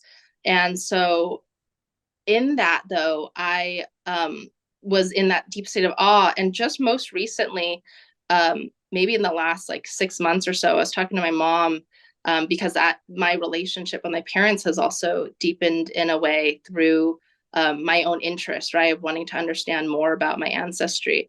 And she told me that her grandfather on her mom's side actually was a calligrapher, and he was a poet and an artist. And sadly, he had all of his scrolls burned in the Cultural Revolution. And he was sent to a labor camp by Mao Zedong. And he was killed, basically, from, you know, the lack of food, and being worked to death after 6 months in a labor camp. And I don't think there's really any artifacts left of him and his beautiful, his life and his his art. But it kind of makes me wonder, in a way, if there was something in there, kind of coming through, as to what I saw, or at least just a connection. I don't think I saw his actual art or anything, who knows, but there was just something there that was in my lineage. So yeah, it's quite fascinating. I think one thing is what you were just talking about is I've had a chance to do ayahuasca both ways, and I definitely enjoy, as you do, I enjoy the setting of being with other people. I participate with the Santo Daime, and so it's almost like a church-like setting, right? And singing together and chanting, and I really enjoy that much more. And I have also had a chance to do it, one-on-one alone with someone, but I always feel like I get a little bit more out of it in that group session. That's just, my personal experience. Yeah, that's beautiful. I love the songs. I haven't been able to sit in Santo Daime, but yeah, I think that's such a big part of it for me is the music that comes through that really does feel like, oh, it's the perfect song in that perfect moment. So, I think you kind of need that group, to really activate some of the songs that kind of just come through people. Because a lot of times, sometimes, there's always that part in ayahuasca where it's open, and that's something I'm developing too. I also do sound baths, and my voice is something that's beginning to open up. But I love, when someone just feels called to share and open up with a song, and that's just this like perfect thing that kind of comes through, that's just divinely inspired in a way, just from the magic of the moment. So I really believe there's something really special there. It's like being in community in a way that we don't often get a chance to, I think, in our modern life and our Western, civilized culture, is just to like sit with people in profoundly deep, sacred spaces that are almost like we never show people this side of ourselves. We never show people, right? Like we're purging, we're like having all of these, kind of gross bodily functions, right? That we would, never, that we would normally be so ashamed of. And I think it's a chance to really heal that part of ourselves, right? To know, oh, we're getting well, and all of these people are getting well, and to send love to it, and not, that kind of shame and judgment over, our bodily fluids, that we normally do. So for me, that's something that was really healing too, because of, just, I think being a woman, being aged, all of those things, there was a lot there with that. Yeah. And I'm seeing that a lot of other people also have had their voice start to open up after journeying.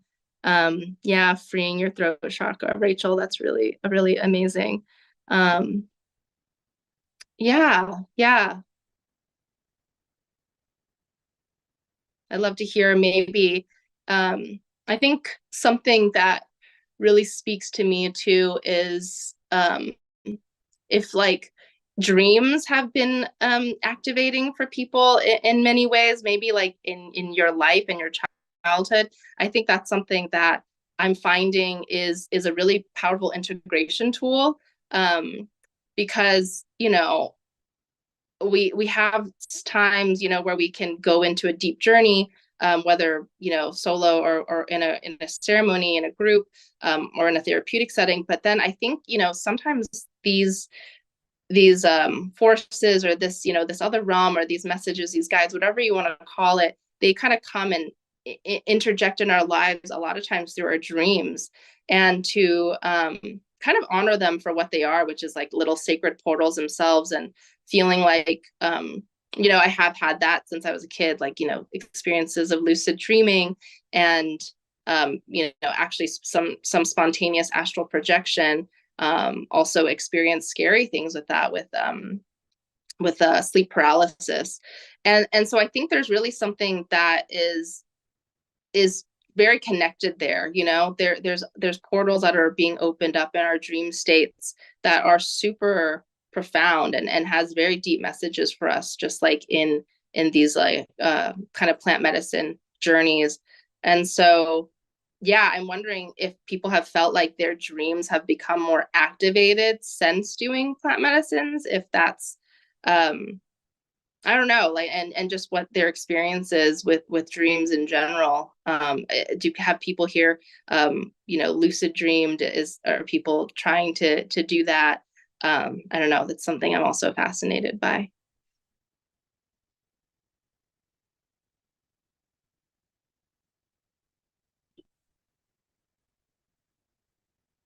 I have never experienced sleep paralysis, but it's interesting you bring that up. I'm 38 and I just heard about it for the first time from someone I work with.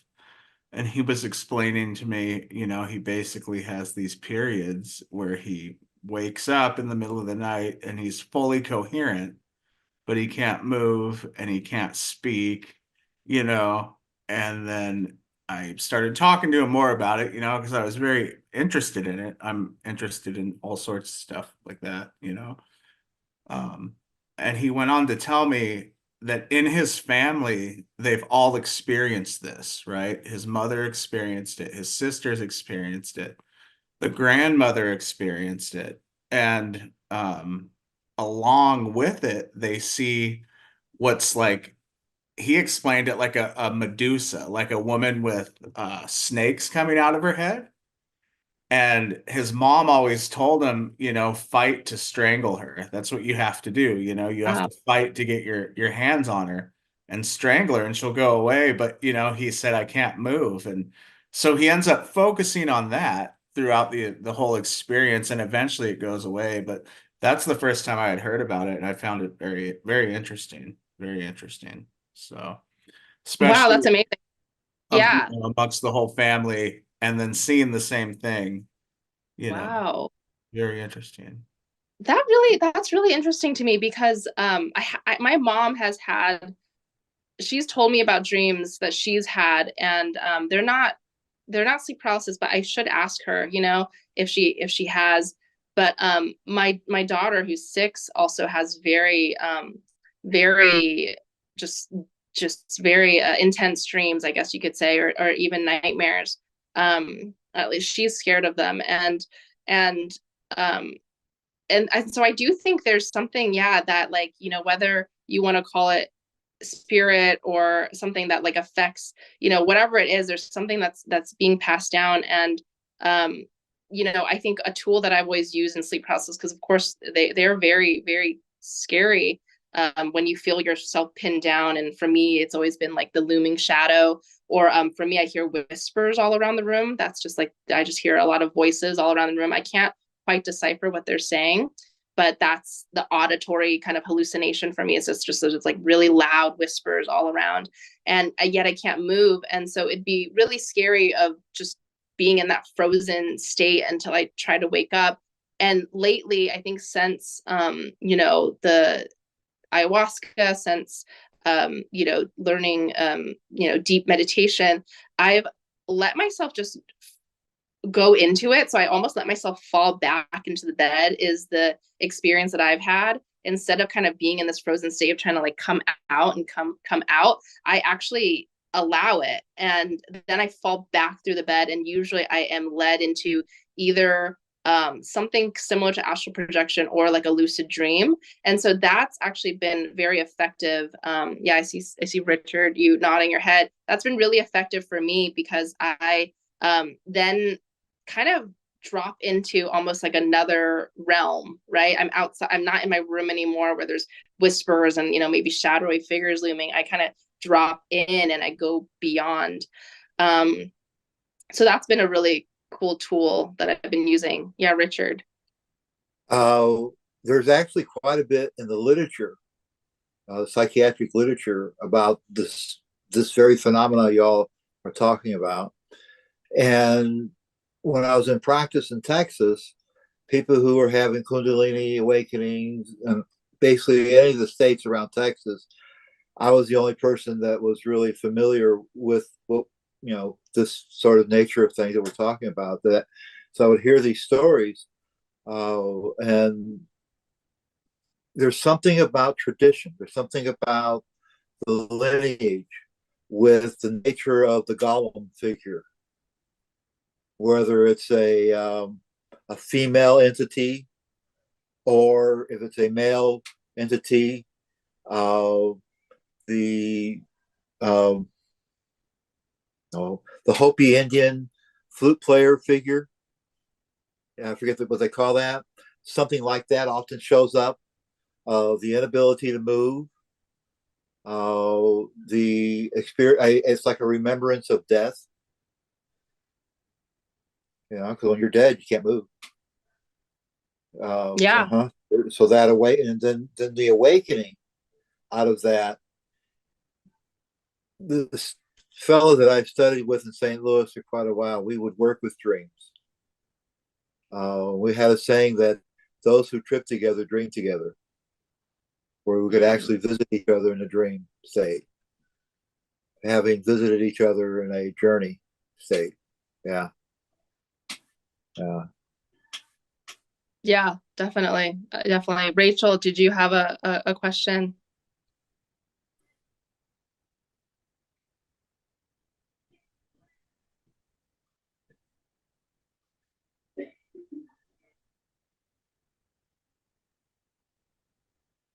Oh, you can't unmute. Let me see if I can help that. Um,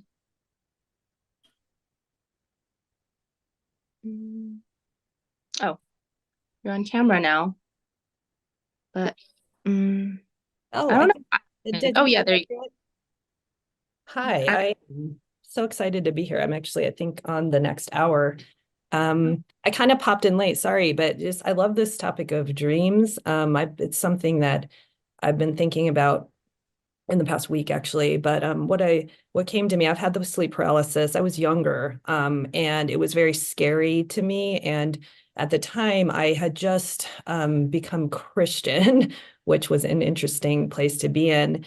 And now that I'm in my 40s now that I'm, have been through my journey and have sat with a lot of the plant medicines and some of the other psychedelics and have the experience and the language of going in and out of realms. I didn't have that language before.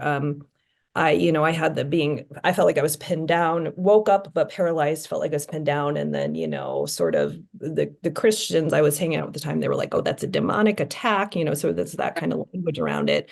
And I have these memories now of being transported somewhere.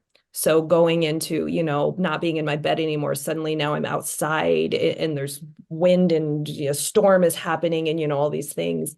And just fast forward way to today, some of my recurring dreams, I have now realized are past life experiences. And that's all opened up for me since one of the medicines I work with is actually called acacia. I know a lot of people haven't really had much experience with that or heard of it. It's very similar to ayahuasca. It's a DMT based plant. And it was through that and the lifting of the veils, however you want to describe that, and the opening up into the realms where I realized, oh, this recurring dream I have about being in a war and being in battle, and this recurring dream I have about a tsunami And so, yeah, I do think that dreams are portals 100%. And they're an altered state, right? Just like being on a medicine or whatever, or going into breath work or prayer, or, meditation and those things. And so I've been recently asking for insight, like before I go to bed, like actually, saying, okay, guides, God, creator, spirit, all of the entities, all of the labels to all of the things that are out there in all of the realms, what do you have for me that could, because there's clearly something happening here. And so anyway, I just wanted to share a little bit of that and say thank you to everybody. I love this. Oh, that's beautiful, Rachel. Thank you so much for sharing. Yeah, I love this because I feel like there's so much there, right? Like, yeah, the idea that for sure, like if it rings true to you that you're tapping into some past life thing, then of course that's what it is. There's something, deeply that our soul knows kind of, and then our mind tries to be like, but how can it really be that? I mean, like, well, I don't know, like maybe it's not, there's so many ways that we try to, I guess like sometimes, think our way out of something that we truly know deep down, that you're like, that's what it is. And so I think that that's so beautiful too, to kind of be able to just trust, these things that we have no proof of, that we have no, reasoning for, why, but we just kind of know it. And there's something there's a deep wisdom to that, right? That's kind of like the decolonization of knowledge and of wisdom. It's not something that needs to be proven and like has to be evidence, but there's something that we just know.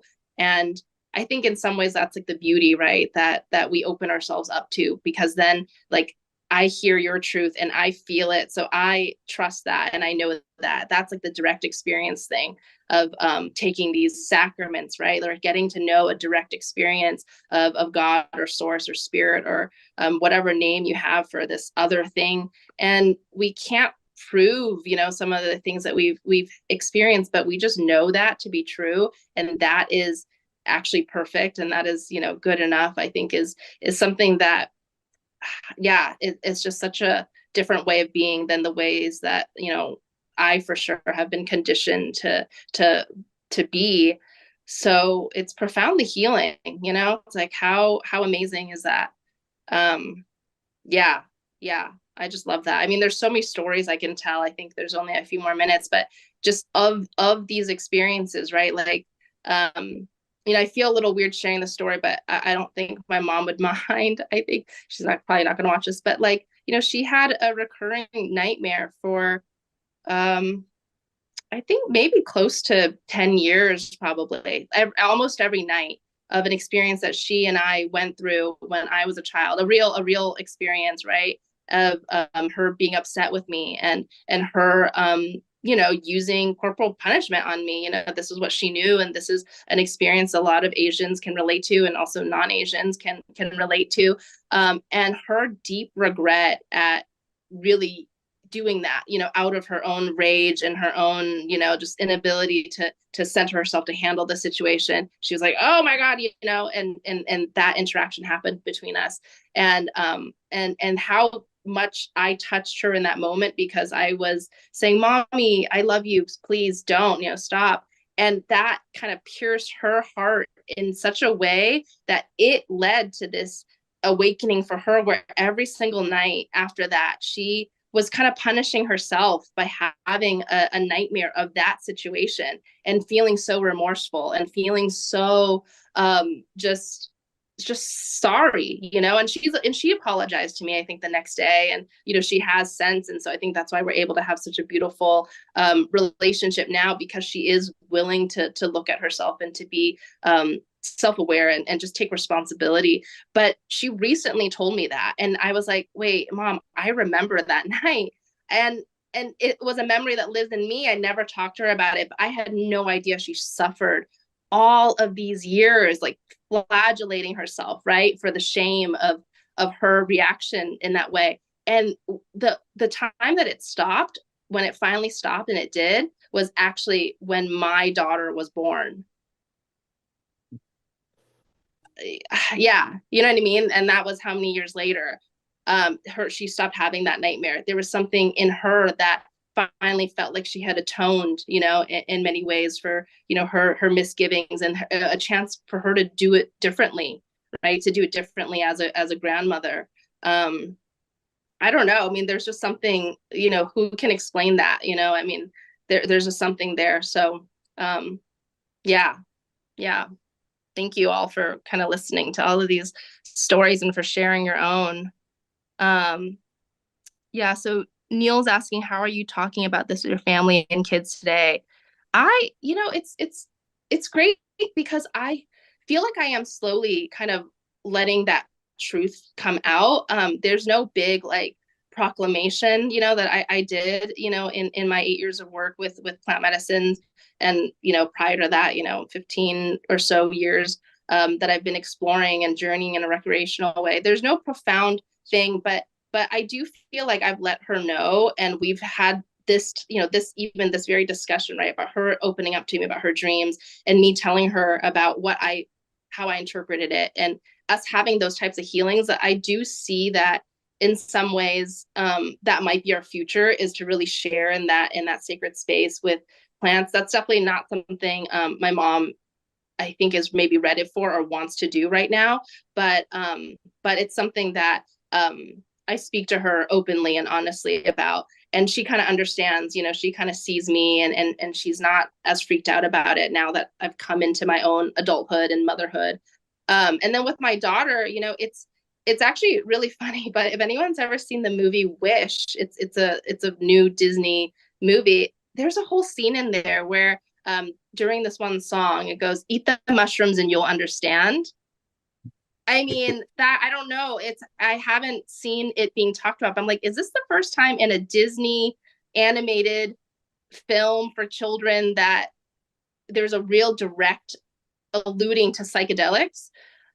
There's mushroom, there's like dancing mushrooms, and this whole psychedelics thing happens for the main character, because she's on this journey of self-discovery and her own power and her own voice, right, and her own truth.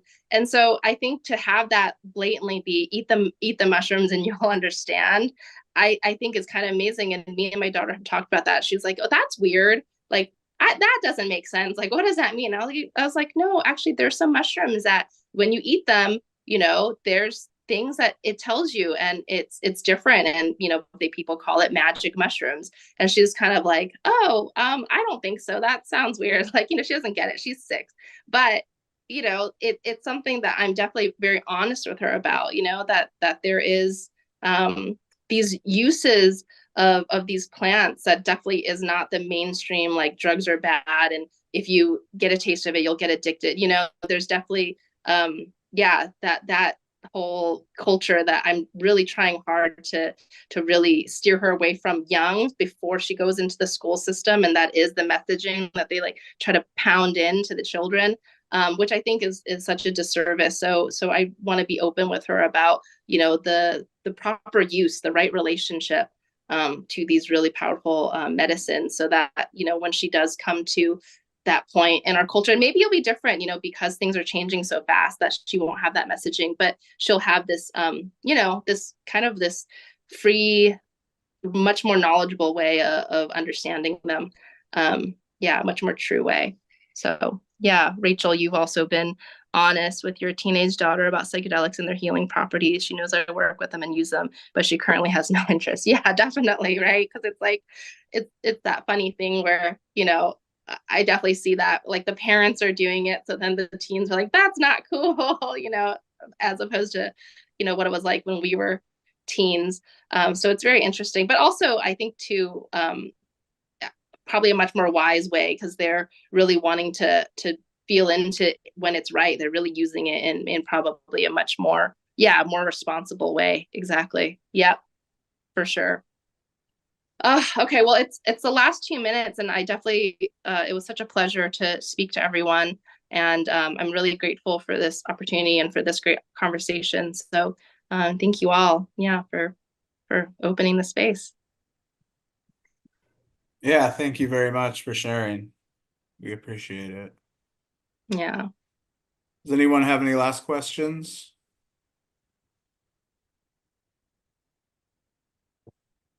Oh, just a few people in the chat said thank you from You all. Okay, well, Eric looking and Neil. you, Rachel, if you're next. Yeah. Yeah, Rachel, you're up next. Go ahead and take it away if you're ready. Rachel, I wonder whether you would start with an introduction to yourself. So tell us a little bit about yourself before you go into talk about yourself. Yes. Hi. Okay, so I'm unmuted now.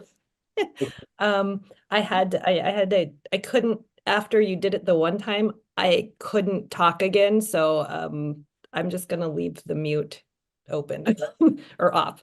No, I'm so glad to be here. I do want to share, I was hoping to just kind of facilitate some conversation. I'm interested in talking to people who are Asian, who care about Asian voices.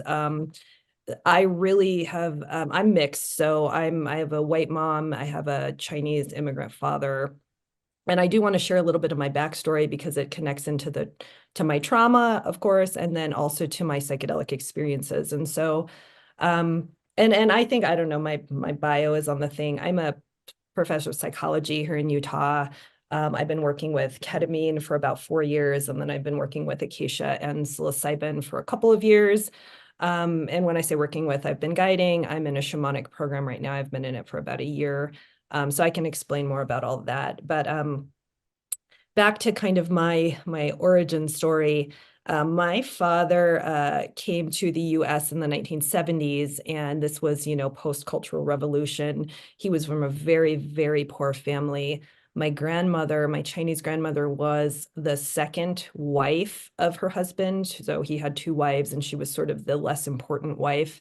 And so she's got a whole ton of trauma from her side that I can talk about in a little bit. But my dad escaped.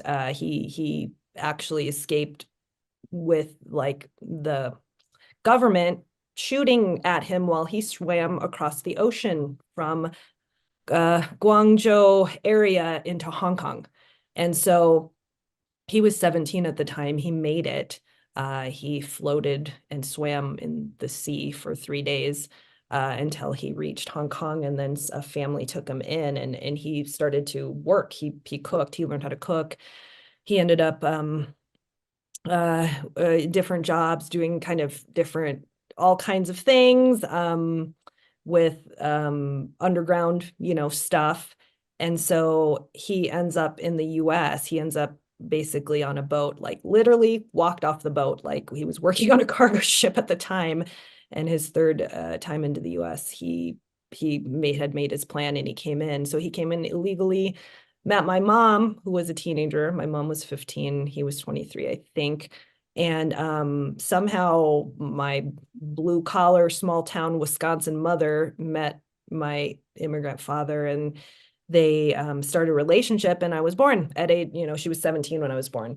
So with all of that, you can imagine some of my trauma, just the intergenerational trauma. Plus, my mother was pretty unstable. So she was a teenage mom. She was unstable.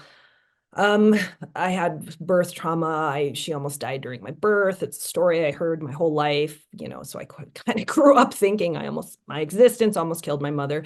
So there's just a lot of that all comes into this. And then in that also, my experience of being a biracial and bicultural person has become I've just developed such a different awareness of what all that is and means for me in the past few years. And so I bring that all up to kind of what I'm doing now, and some of what psychedelic medicines have done for me and with healing, and also how I've used them. So I actually, and I say it this way, I kind of came in through the back door. I had my experiences. I'm in my 40s now, so I had my experiences with recreational use of psychedelics when I was in my teens and early 20s. Some of those, were, what I would describe now as probably tapping into other realms. I didn't know what that was at the time. We didn't talk about it in that way back in the 90s, in the groups of people I was with. So I actually came into this space through ketamine. I was an academic researcher. I was doing some work I was overseas. I was in Singapore. I was in Switzerland, and I actually was really unhappy. I was really depressed. I didn't feel like the work was fulfilling. I mean, I do think academic work can be very fulfilling. There were a lot of projects that I was able to do that I liked a lot of aspects of them and helping the community, but it just wasn't right for me. And I sort of had a breakdown, to be honest. And I came back to the States and just was like, what am I going to do? What am I going to do with this PhD? I don't want to be in academia anymore. And I had a therapist friend who said, I just started working at a ketamine clinic. Why don't you come do this? Like he said, what's your degree? And I said, it's in psychology. And he said, oh yeah. He said, here in Utah, there's like not much regulation going on. So come work at my ketamine clinic. And, the therapist that was training at the time, she was Native American. What I didn't know then was that she was actually teaching using a lot of shamanic practices for ketamine. So I was in a really unique space. I had no idea how unique it was until I started seeing what other ketamine clinics were doing. And there's a lot of just medical only style ketamine clinics here in Utah, which I actually don't think are safe a lot of the times. I mean, they put you in a room by yourself and, inject you or infuse you, and you have this, big thing happen. And, so anyway, I was trained basically in ketamine assisted psychotherapy in CAP, if anyone knows what that is. And I was trained in CAP with a Native American shamanic woman. And so I had my first, I would say, healing, like intentionally healing session. And I know ketamine's not a technical psychedelic, it's a dissociative. I know someone in the chat before had mentioned that. It's a derivative of PCP. So in that family of things, I had a very, very powerful birth trauma healing session on ketamine. And it was, I've only done guided sessions. I've been guided, I've been a guide. And my trainer, it was actually part of our training. We call them experientials. So I was kind of trained in this Western model, but with a woman who was using some shamanic practices from her indigenous orientation. And so I remember a lot of things happened. I mean, I zoomed off, I took a high dose. I think I took 600 milligrams through a lozenge. So I zoomed off kind of Tron style outer space, and then I saw a bunch of things, saw a massive lion, which became really important to me in the last couple of years, with different gods and goddesses and things like that as I've been opened up more. But at that time, this was 4 years ago, I was suddenly in this room. I was in this brightly lit room and I could see faces all around me. And so my guide was, I'm kind of telling her this, and I'm pretty gone. I can't open my eyes. I actually did purge. I had vomit purging on ketamine. I know that's not as common, but I was shaking and I was trembling. I was sweating. We had an acupuncturist at our clinic at the time. And so I just know that when I came to, I had like acupuncture needles in my ears and in my feet and all these things. So they were like, I was really having an external kind of experience. But I told her, I said, there's faces around me. And she said, are they safe? And all I said was, I don't know. And then the whole scene cracked and splintered like a mirror, like somebody threw a rock at a mirror and it just did this thing. And then the pieces started to fall away bit by bit. And so, I kind of this happened and I go home and I sleep, for 6 hours or something. I was so exhausted. And the next day I had, we talk about sometimes, a flashback. A flashback's not always visual. And so you can have these somatic flashbacks or auditory flashbacks, and especially pre-age 4, things, you don't remember things in narrative. Like I do some work, I teach a little bit about brain development and things like that. So I know that there's structures in the brain that work with memory and things that aren't really fully developed until you're about that age. And so you have these sensations of something, that you don't know what it is. And this, a lot of people's repressed memories come from young childhood and things like that. So the next day I have this, just this knowing that was the day of my birth, that, I was just like, oh my God, those were like these scared faces, they were medical staff. So my birth trauma is I was born, my mother, started hemorrhaging. So she's a 17-year-old girl hemorrhaging, now after giving birth to this baby, and her story is that the doctors were very mean to her and they shamed her for being a teenage mom. And my dad was there and she has, part of the story is like, she never saw my dad cry. She never saw my Chinese father cry except that day because he thought she died. And so, so I was able to go to my trainer who had guided me and have an integration session with her.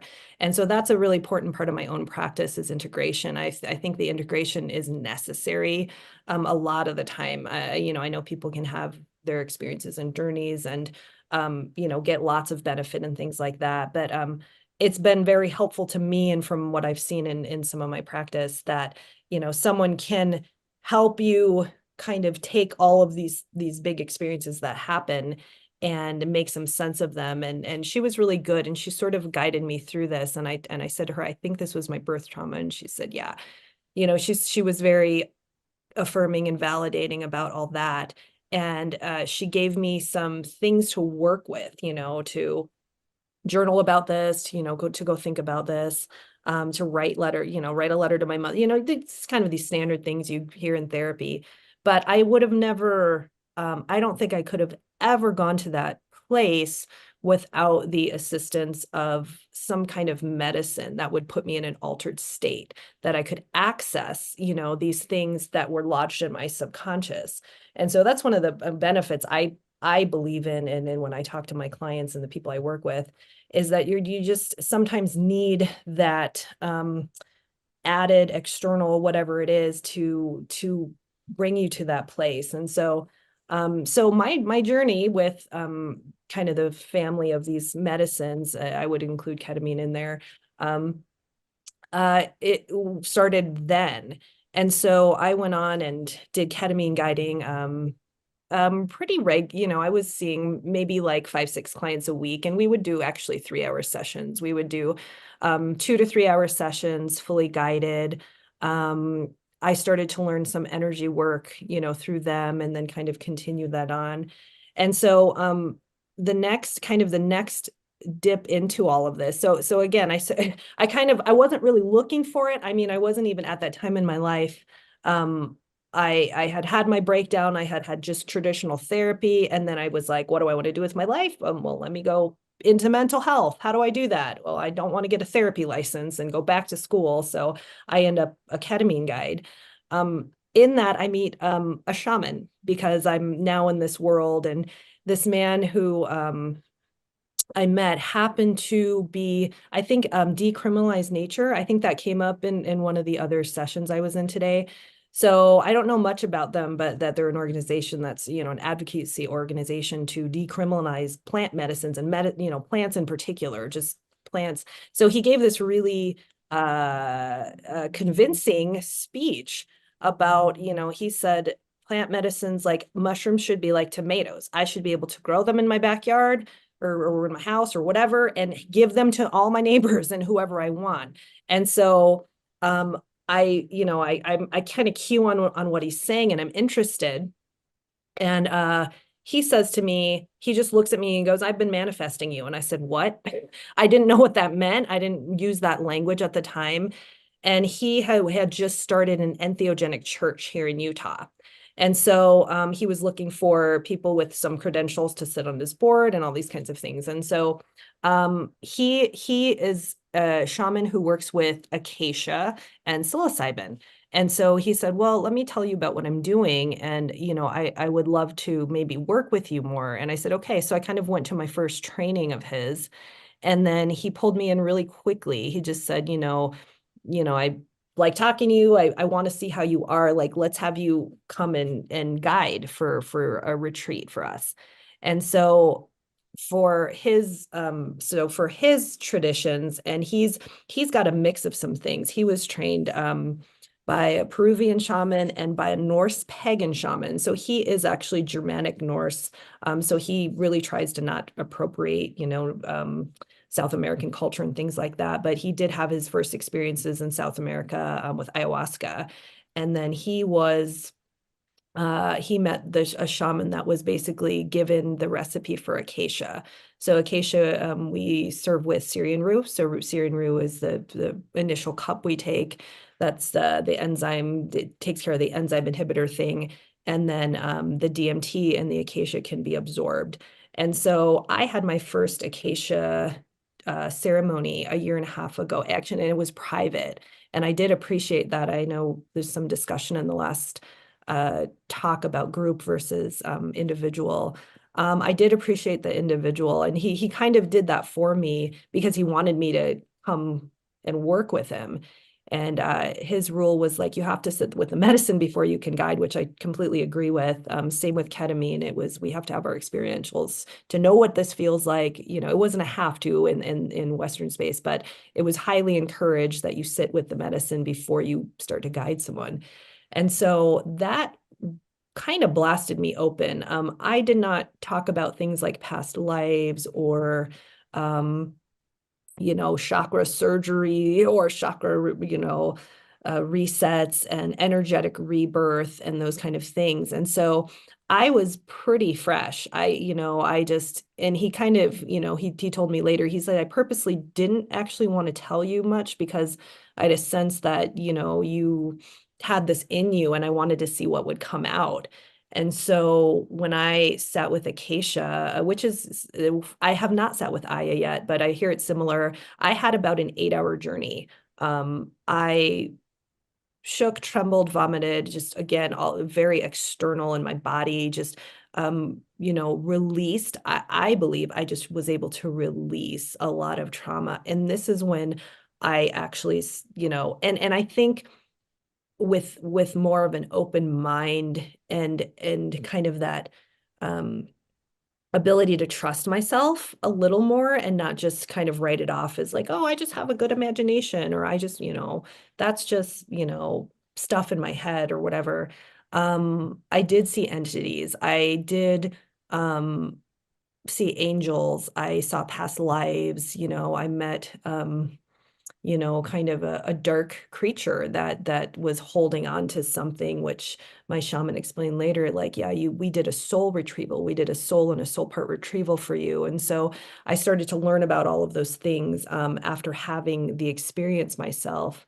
And so since then, you know, I've become a little better in just talking about these things and being more versed in some of the language just around, you know, the spirituality that comes with being, you know, being able to be in altered states.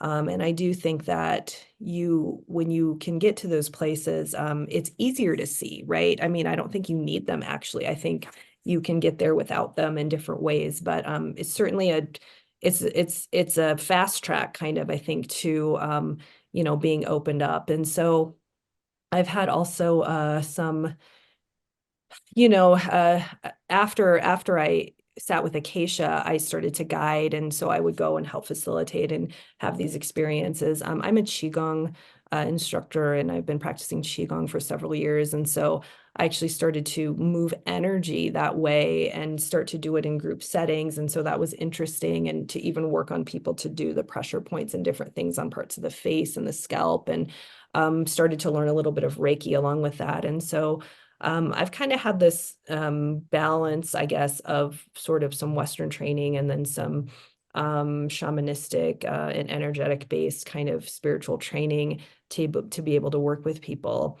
And then I decided, you know, I do want to experience some of the other psychedelics. And so I sat with LSD, which I had done before. It'd been many years. I think I did LSD when I was 20 the last time, and then I did it last year, and it was really different. I met my grandmother who had died several years before, and I was talking to her, and I was guided. You know, I had an LSD guide, and I was just going in and out. I mean, it was like sort of this natural thing. I was just going in and out of the realms and talking to my grandma who was telling me things. And, you know, my grandmother was also practiced Qigong, and this is my Chinese grandmother, was Buddhist, you know, was involved in like her own spiritual practices that I never got to know about because she never learned English. And she actually didn't even speak Mandarin or Cantonese. She spoke Hakkanese from her village, kind of her village language. And so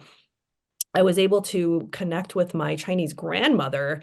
And, you know, the shaman I was working with, he said, oh yeah, he's like, all right, I met her at your acacia journey. You know, he's like, yeah, she came to me and she was like, finally, okay, now you're finally waking up kind of thing. And so, so in any case, I realized like, okay, there's something to these, altered states where I didn't know this tapping into the realms and being able to see what I could see. And I know everybody experience, I've learned about the clairs, clairaudience, clairvoyance, clairsentience, claircognizance, all these things. And I do actually see pretty vividly. And so, just kind of along the way, sat with DMT, blasted me way up, and I had a session where I smoked DMT, just the 15-minute kind of blast, and met a goddess, and was shape-shifting into a Linus form, and all of these things. And so now, since August, I have been running my own retreats. I still work under my shaman. He was kind of like, okay, I've been in the program for about a year, and he, about a few months in, he was like, okay, I think you can run your own retreats. And so I did start to do that. And so when I do mine, I do take a little bit of the medicine. If I do an acacia retreat, I will take a little tiny bit of Syrian rue and acacia with that and go into that space. And, we'll do chakra work and soul retrieval. And there's some practices within his tradition that I learned. And then started to work more with psilocybin as well. So I'm currently working actually a little bit more with psilocybin. There was a talk that I sat in today of a woman who was doing microdose guiding. And so I've actually stepped into that space just in the past few months. So I'm also now working with a company in California that sells microdosing supplements. And I think he actually has got a really good program. He does mentorship. He's kind of medicine and mentorship is his thing. And so I started initially working with him to create a curriculum around just mental health and trauma and how microdosing can assist with that. And so in that, he learned that I was a trauma coach, and I, ketamine therapist, and been in mental health for a little bit. And he said, well, I would love to have coaching. So I just started doing this. I just started coaching people who are starting a microdosing program. And that is really interesting. People don't really realize, there's a subtlety in microdosing that sometimes you just think you don't feel anything, you don't notice anything. And so I've been able to be this person that can support folks that are starting microdosing and help them kind of track their, how they're feeling and their emotions and what's coming to them. And that's been a really interesting space for me to be in as well. And I've also been microdosing, which I am definitely finding benefit in. And so so in any case, I mean, I'm just kind of, I'm kind of just sharing and putting out there some of the things I do. And then some of the, questions that I just, there's so much now that I've just gone to, a few of the talks today, and I'm already, dreams and, spirituality and microdosing and, different medicines. Somebody was talking about combo and bufo and all of these things. You know, I I am feeling like I would like to do more advocacy, be more public, and being an Asian woman with half of an Asian family who is actually quite conservative Christian. My grandmother wasn't, but my father and then his wife, my stepmom, and their two kids basically kind of converted to Christianity in their life. So I also have curiosities about how people, are sharing this and being really open and working through and dealing with, any of the family, the pressures or just yeah, I know I've been able to say to my family, like, I do ketamine guiding, I work with psychedelic medicines, and they don't know enough about it. But to like things I just shared in this, if I shared these with my stepmom, she would just be like, that's so weird. Like, are you, be careful, you're going to go to hell. Like, those kind of comments and things. So I'm kind of just curious to listen and have conversation and hear from people. And if people are doing things, in their own communities, to center Asian voices or just BIPOC voices. One of the things I'm considering here, Utah just passed a new a religious freedom, what is it called? Religious Freedom Restoration Act. The language in the Utah law is actually even more liberal than in the national law. It basically says that anybody who's using whatever they want to in their practices at all, including psychedelic medicine for sacrament, is protected to do their religious practices under this law.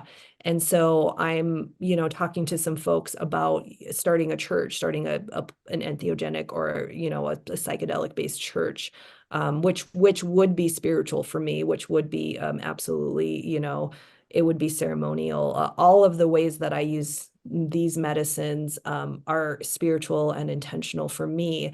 And so I've just been thinking about, how do I do something like this and center, people of color and actually send, and it's hard here because Utah's really white. Just if you don't know, it's just really white here. I lived in Singapore, I lived in Phoenix, Arizona for a long time, a lot of Latino population, so that this has been different for me. I have my Chinese family, and then, I have now some, people of color, friends and things in some community, but we're kind of talking about this and thinking about, how do we do that, and how do we, I also really want to be able to provide these ceremonies for people who can't, really pay much for them. And that's hard too. So I don't know, that's just kind of where I am. That's just kind of what I'm doing. And I wanted to, kind of open up and see if folks have thoughts or questions, or just see what kind of conversation, I can engage in here. So I'll turn my mic back on. Fascinating. It's really, and obviously I'm an old timer. Did my first journeys more than 50 years ago. So not having the science, not having the research, not having anything that is here today. And, teaching what you're teaching in a university and doing this as, the leading edge is, so yeah, fascinating. Well, thank you so much. Yeah, I feel I've heard some of the other folks talk today, and I'm like, oh my God, I'm like at the beginning. That's what I feel like. So yeah, just thanks for the comment. And Christine, I see, I love everything you're doing. Thank you so much. Yeah. Again, just happy to be here. Happy to, talk to other folks that, in a whole group, in a whole room, that are doing similar things and care about these things. So that's really awesome. Yeah. I have a question. Yeah, Leo, but you're not Leo. No, I'm not Leo. I'm Leo's husband. She was Hi, just taking a break. hi, Leo's husband. What is your Yeah, name? my name's Sean. Hi, But Sean. I just had a question about acacia. If you could just speak a little bit more about that. I don't have any experience with it whatsoever. And so I was Yeah. just a little bit curious kind of about that. Yeah, I mean, I don't know a ton about it except that it's sort of like a desert tree. It I think actually originated in Australia, but it's kind of been spread. You can find acacia all over the world now. And one of the things that my shaman felt good about was that, it's not overlay, it's not over harvested, and it's not in danger of going extinct or anything like that. And so it is a tree that has it. I know one of the differences between acacia and ayahuasca is it has like 3 different DMT molecules in it. And it is a gentler journey. So I haven't done Aya, so I don't have a personal comparison for that. But people that have done both, and in the conversations I've heard, some of the labels I hear, people kind of are calling it, sort of ayahuasca's modern sister or something like that.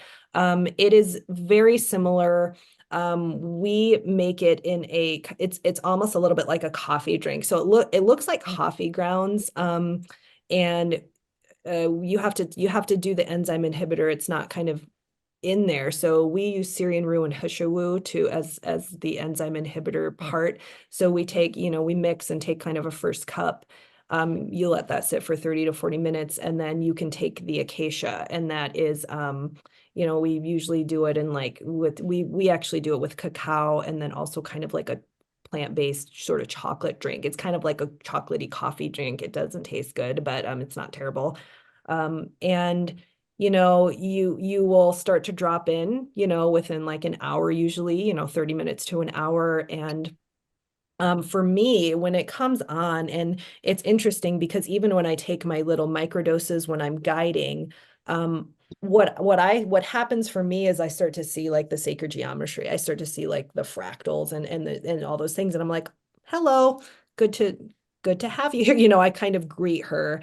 And then in my deep journeys, I mean, we're laying on the floor, eye mask, earplugs, definitely with set and setting, the music, music playing, very curated music for plant medicine journeys and things like that. I just go somewhere else. I mean, I'm in this realm, this realm, this realm, I'm seeing things. I'm seeing the music, and I'm, hearing, all kinds of things, the buzzing and the voices, and, so, and I think they can be called hallucinations, but I actually just now believe I'm just seeing things that are there that I can't see when I'm not in that state. And so, I Traveling. have pretty like hard vomit purges on acacia. I tremble, my body rattles. That's one of the things that I notice is my body it's just like rattling is the best way I can describe it. So I haven't, it's interesting. I don't feel like I've really been called to ayahuasca yet, but I would like to sit with ayahuasca and experience her as well. Actually, the first time I saw her, I saw kind of her spirit, or at least what in my mind was her spirit. And I saw her, she was sort of this branchy, just kind of this particular face like that had a very distinct, like her eyes were kind of slanted, and she was kind of pressed and had this branchy hair. And so I really do see, kind of entities and things. And every time I've sat with her since then, even in the little micro spaces, she will actually appear to me. And so yeah, so I know it's a DMT based plant, it's a little molecularly a little bit different, but yeah, I don't know. I don't know if that answers enough of what you're thinking, but Yeah, definitely. I was just curious about it. That's all. yeah, it's I hope people learn more about it, to be honest. I mean, part of the shaman I'm working with here, we're just like, we want to tell everybody about this because it's easy to get, it's, rainbow acacia. I don't know where he sources it from, but yeah, I mean, you can buy them at apothecaries, sometimes Right. Yeah, and that's something I've wherever. recently heard about it. You're probably Mhm. like the fourth or fifth person I've heard about it in like the last year. Yeah, And I've been around for quite a while, and you just didn't hear about it that often. And it seems yeah, like for sure. as more recently, it's just building a following and building just like taking its place or whatever in the circle of medicines. So Hmm. thank you. You Yeah, know, thank you. if we lived in Australia, it would be a little bit different because acacia is the national flower. They call it. Right. I just read that. Yes. So in Australia, they Wow. actually have a wattle day where they celebrate their national plant. And of course, it is the same thing you're talking about. They just Hmm. they do sometimes call it acacia. There's a guy, I just read something. There was a guy out of Australia who was like, he was harvesting this, and I think he was making a tea with it, and he was just trying to get it everywhere. And he was traveling around the world, and he was kind of taking it to, he was actually seeding, he was taking seeds all around the world. I can't think of his name right now, but I don't know, Eric, if you know about this person or not, but And then the pastor of my church, I belong to a psychedelic church called the Sacred Garden Community in Oakland. Although it has Zoom services, so it's got people from outside the United States and all over the United States as. But in Tennessee, the sassafras has DMT in it, oh, and really? if you wanted to get close to your honey, you served her some sassafras tea. Mhm. And this is time honored tradition in Tennessee. So these are old and honored uh, ways of getting ahead, so to speak. Yeah. I mean, I love that. I grew up, in the like dare time, like, just zero tolerance and all drugs are bad. And, I think it's so utterly ridiculous that any of the psychedelics are Schedule One drugs, here in the US. I mean, they don't fit any of the criteria to make them. I know the Nixon and the drug wars and all that.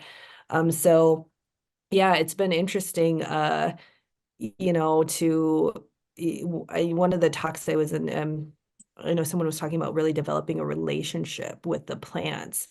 And that's something I didn't have an understanding about until the last couple of years of my life, when I really, started to shift after experiencing some of these healing, these really just first, just these kind of, in my mind at the time, kind of wildly spiritual experiences. And by the way, I identify as a Christian mystic. I still, people ask me in all kinds of spaces, like, how are you Christian? That's a loaded word. And my best answer is just like, I don't, Jesus just is still here. I don't know, like, that's just, but I use pagan practices a lot, with my work that I do, and also Buddhist practices and some Hindu practices. And so to me, I just feel like, this is all, the source is all the same, the call it whatever you want, God, creator, spirit, love, source, energy. These are just different words, for the same thing to me. And why am like in my mind now, I'm like, why would I deny myself from using helpful practices that can help people wherever they come from, and part of that's been, me developing a trust in my own, like my higher self and my inner voice, and listening to that instead of questioning it. I mean, if you're a woman, you're probably have been conditioned to always question, everything that you're thinking. And then if you're an Asian person, at least for me, my father's Chinese, and my family, that whole side of the family is Chinese. Like, it's not really celebrated to be different, and it's not celebrated to go against the grain, especially, if you're an immigrant here. It's like, hey, don't make waves, don't rock the boat, like, just do your job and do your life, and like stay under the radar, and all of these things. And so that was pushed on me and pushed on me and pushed on me growing up. So I love that now, I can, actually I've at least broken through some of that. And now I'm like, okay, these are there are spirits. And, I don't know how it works with LSD or MDMA or ketamine, because they're synthetics, right? Like, so I'm still figuring that out in my mind. They're certainly helpful. They're certainly useful, but definitely acacia and psilocybin, and Syrian rue. I actually had a real struggle with Syrian rue in the beginning. I couldn't stand the smell of it. The instant I would smell it, I'd be like, oh my gosh. And my shaman, he said, you need to develop a relationship with Syrian rue, because this is what we use. And he said, if you cannot, this isn't your medicine. This isn't your medicine you're going to work with. So what I did is I put Syrian rue in a little pill bottle, your little nice little medicine bottle. A friend gave me, it was this little ceramic cute bottle, and I smelled it every day. I would take it in my purse with me. I'd carry it around, and then I would smell it every single day. And then I started to I was like, okay, like it started to, I started to, develop this relationship with it is what I felt like. So being able to feel that sense of developing a relationship with, the psilocybin mushrooms, acacia, Syrian rue, that's been, really liberating actually for me and important for me. And I sort of long to share all this with my family one day, and not care how weird they're going to think I am. And I'm getting closer to that. I do some talks with the microdosing. I do a monthly talk, that it's on YouTube, whatever. So I'm not like hiding it, and I'll post those things on my Facebooks and Instagrams and things like that.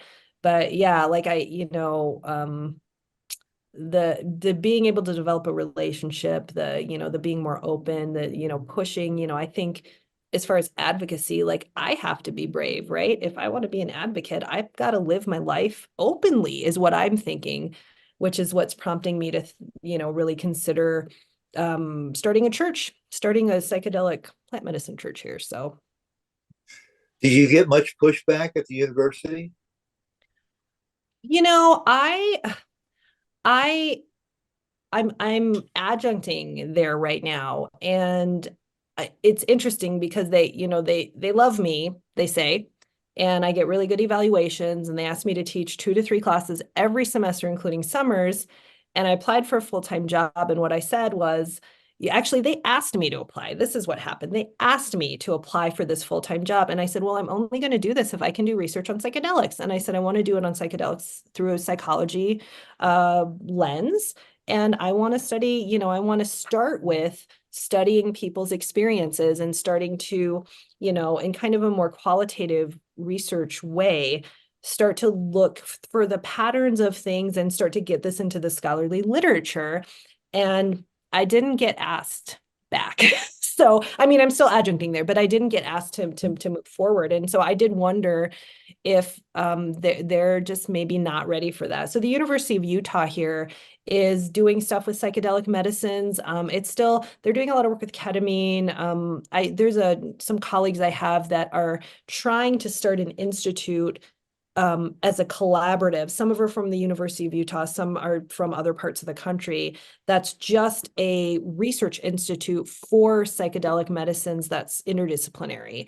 And so there's a lot out of the medical, right? There's like tons of stuff coming out of the medical field. There's not a lot coming out of sociology and family studies and human development and psychology. So that's kind of one of the things I kind of got asked to sit in and listen and start to have some of those conversations. So I'm looking forward to that. Some of the folks that I know here are actually working on some evaluation tools for people who do macro journeys. There's a woman I know here who is doing her dissertation work on the shamanic underground practices happening in Utah of people working with plant medicines. And so I think there's some traction happening here. But as far as, me being able to do much through my university, I kind of felt like I'm just going to move, I'm going to move on. It was like, I just applied for this job in October. I didn't get asked to move forward. And so I was like, well, let me just see what else is out there. And actually what it did is it pushed me into a lot of other spaces. I started doing this work with microdosing and creating a curriculum for that. And then, I started teaching Qigong classes, not just privately, but actually in the community. So I'm grateful kind of, for what happened. And so we'll see. I mean, Utah does have some interesting things happening, like this Religious Freedom Act that just passed. And then we also just had a bill passed that we're supposed to be able to start using psilocybin and MDMA in clinics. And so who knows how quick any of that will happen, but it passed. And so there was a bunch of controversy, and people didn't like the government legislator that did this because his background, blah blah blah. So and then people worry about it's going to get overregulated, or then the shamanic practices are going to fall to the waste. I mean, there's so much of that I've been trying to pay attention to, and I'm just I feel like I'm just going to see where the spotlight for me shines and walk, step into that. And then what am I supposed to do here? Here's this step, and just kind of move about it that way. So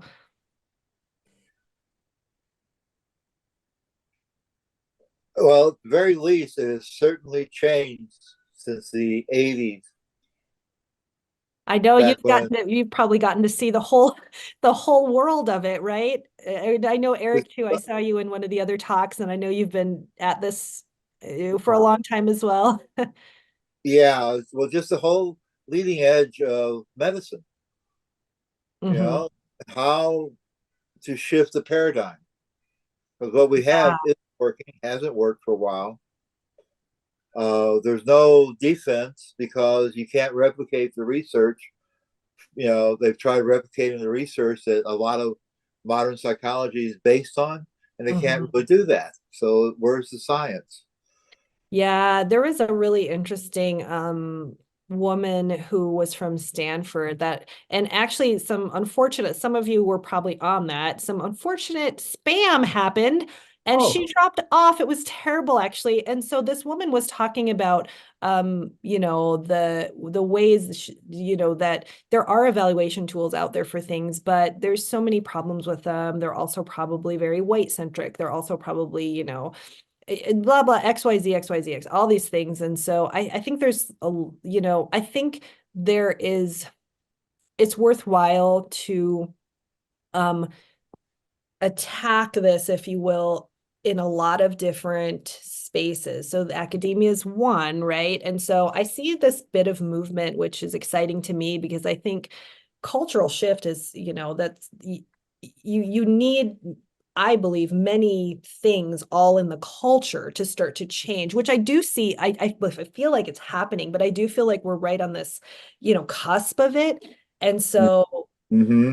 just as a person, doing this stuff, that I'm doing and trying to be part of this community of people worldwide, that are engaged in using these medicines for themselves and for others, for healing, for waking up, just another project I'm working on here is I'm making psilocybin chocolates. And so I've got a partner here that was doing that for a while. And he asked me, I told him like what I'm doing. And he's like, you want to do this together? And I actually love to cook and I love to bake and things. And so that's been interesting too, because people are kind of coming out of the woodwork now. We've got a mold for microdosing and then for, doing like 5 gram bars or 2 gram bars or whatever. And so, I'm kind of got my toe dips in all of these different places. And chocolate's always a great thing to add. Oh, I'm sorry. Could you repeat that? Chocolate's always a great thing to add. Yeah, yeah. And we've got them packed with, a ton of other stuff, a bunch of other mushrooms, a bunch of herbs, healing, they're actually healing. They're healing their medicinal chocolates with psilocybin in them. And so, and that's of course, very underground. And I want to, like for me, I had to tell myself like how much do I really believe in this, right? Because I'm going to do this, I'm going to engage in these things and be doing these things. And if I've got chocolates in my car and get pulled over or whatever, I want to be able to say, you know what, these are healing medicines.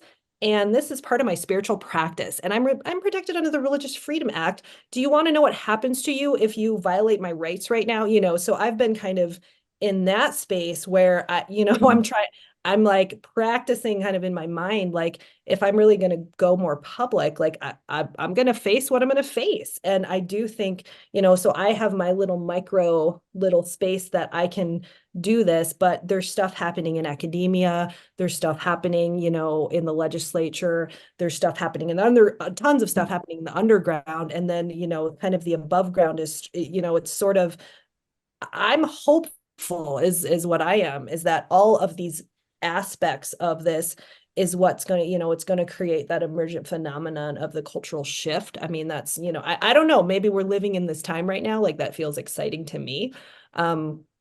So yeah, and then of course, tons of research, my gosh, like tons and tons of research on ketamine and psilocybin and DB. I don't know if any of you know this. My shaman is a retired Green Beret, And so he's access to these different government things. So he's got quite a story, if you can believe that. He went from like Republican Green Beret Mormon to a Yeah, yeah, the shaman. Mormons there.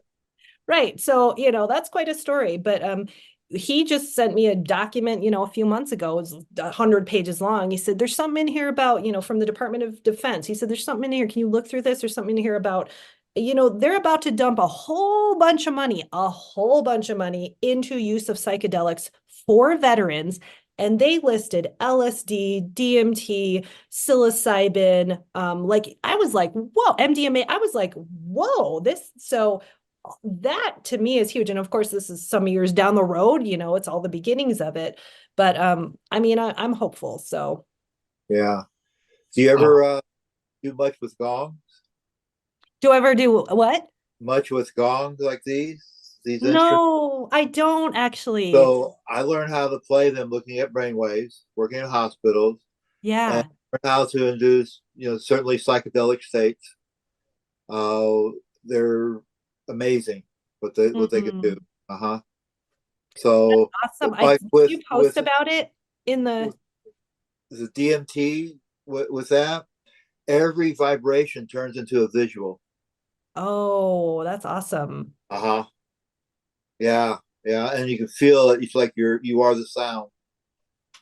I It's, have I typically will use like a deer hide or like an elk hide, like a big round drum in ceremony, and then got some other instruments too, of a tongue drum, and I have a couple of like African instruments that I haven't tried yet. I'm still learning how to play them, but yeah, I am also like opening way up with music. I've been playing guitar very amateurly for most of my life, and and then in the just the last talk we were in, my voice after my first acacia ceremony, all of a sudden I was like, oh my gosh, how my voice is like louder, and my voice, I can sing better. Like I called my shaman. I said, hey, my voice has changed, and all he said was, he's like, oh, that's, it's just a simple, and he's like, oh, you're singing from an energetic space now. Like you're just singing from your spirit now, basically. And I thought that was really cool. But I love, that having the elements of musical instruments and playing your own music and stuff there. So yeah, thanks for that. I think you posted, did you post something, Richard, in the last one about the gongs and the music, like a playlist? right, right. On Yeah, band. I grabbed that. Yeah, it's if you have headphones, Mm-hmm. listen to it. Uh, it's a composition I created over about a 10-year period working in hospitals. When new patients come in the hospital, they get insomnia quite often from the stress. Mm, Started off with a cassette player, making tapes, and as soon as I got into the digital, uh, and I got a special pair of microphones, I created that particular recording yeah. has done some really interesting things with schizophrenics. Oh, And wow. so, yeah, it's Dr. Herb Meltzer, who's a psychiatrist that does a lot of research on antipsychotics for schizophrenia.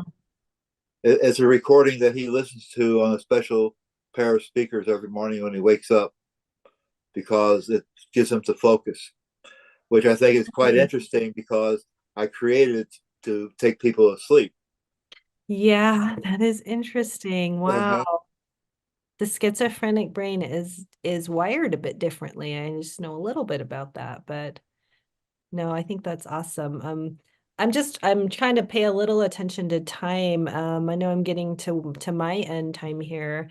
Um, I just want to see, does anyone else have any questions or thoughts or comments for me, or anything that's been discussed here?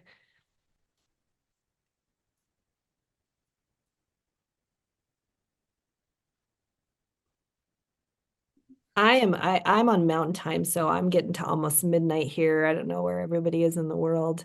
Um, but it feels like nighttime to me. Uh-huh. One thing that is happening, we're talking about change. One thing that is happening is that in August, perhaps, the FDA will declare MDMA to be a medicine. Really? I hadn't heard that. Okay. I did hear about the moving cannabis to the Schedule 3. Well, that's just a suggestion at this time.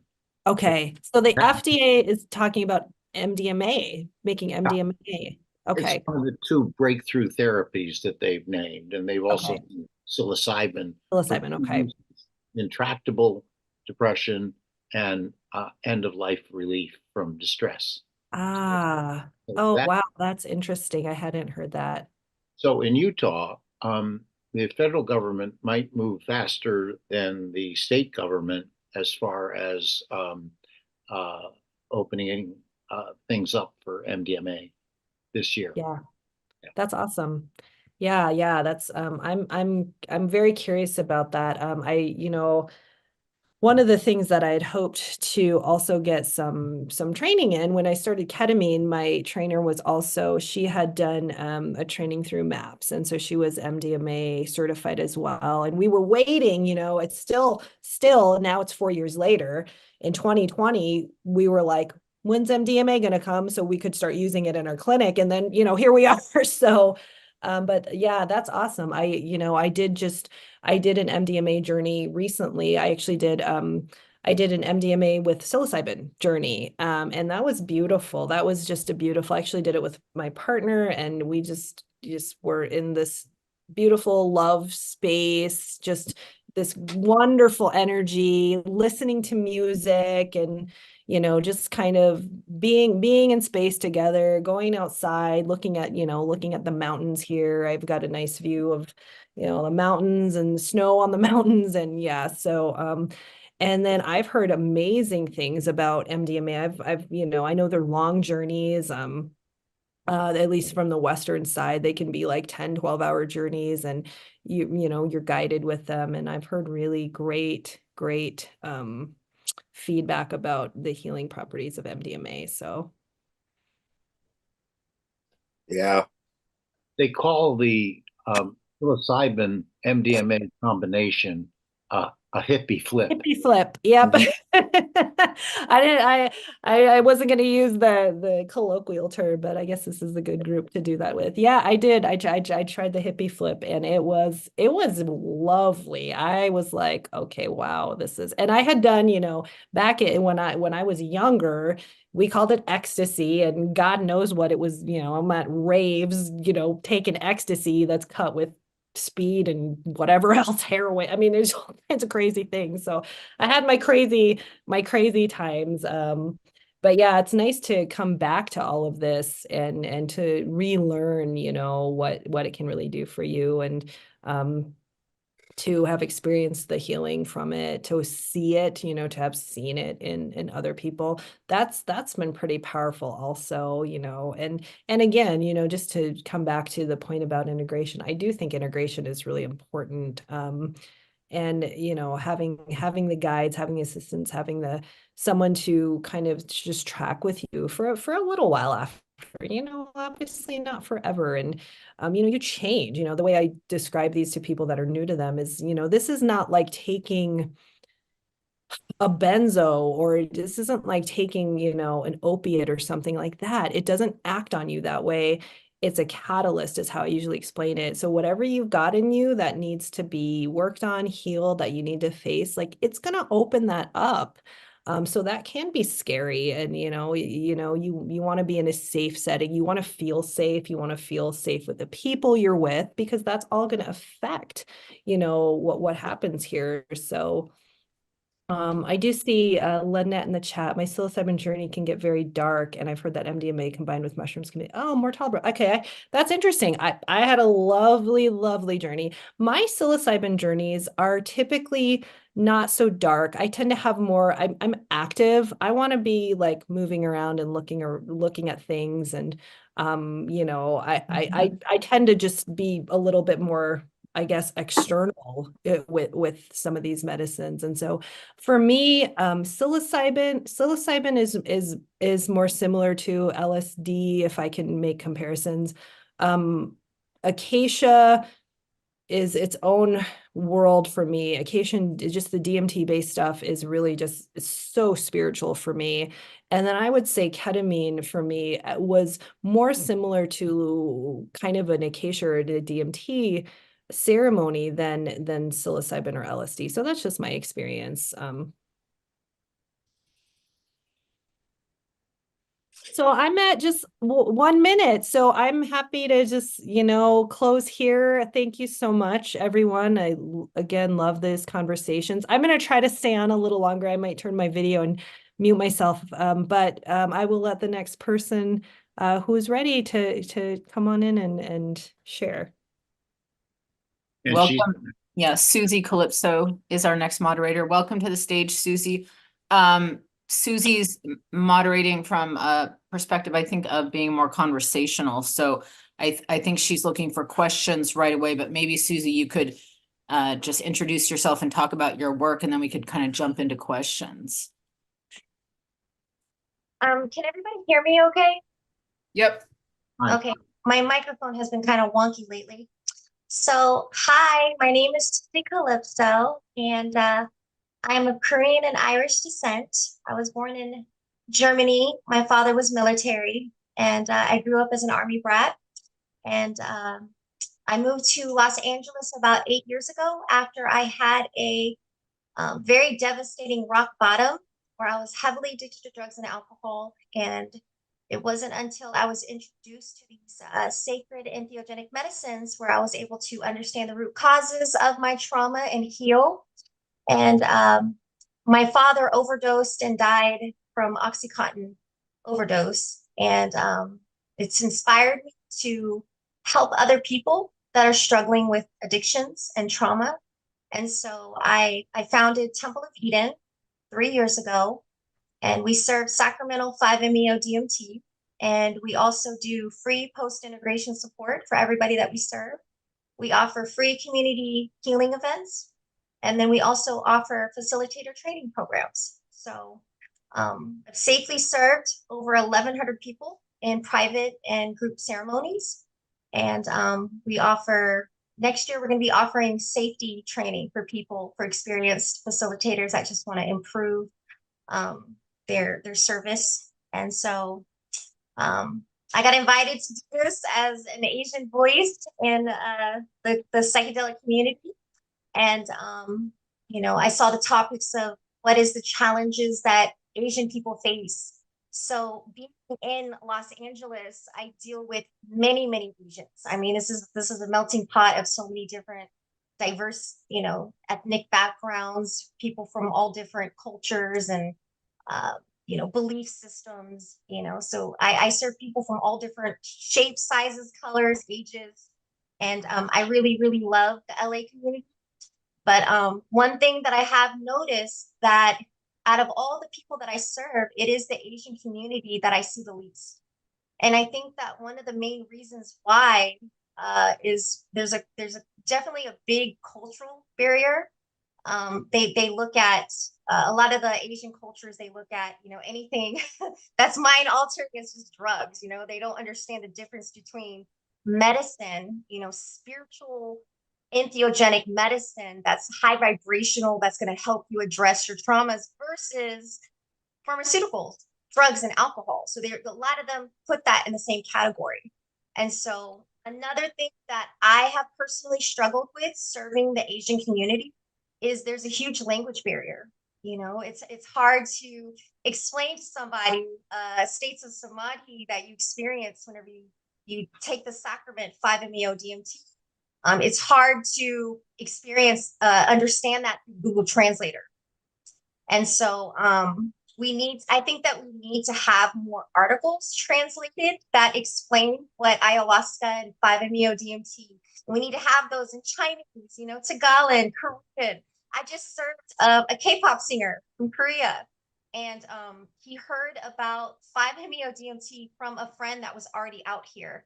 And he flew all the way out here. He didn't speak English. It was very, very difficult to do the preparation with him.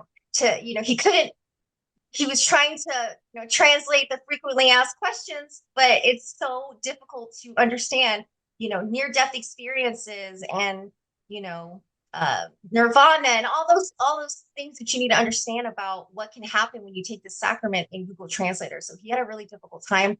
Luckily, I had a friend that I had served that spoke a little bit of Korean, so they were able to kind of help me a little bit, but still it was really difficult because he also didn't have anybody that could help him integrate and process.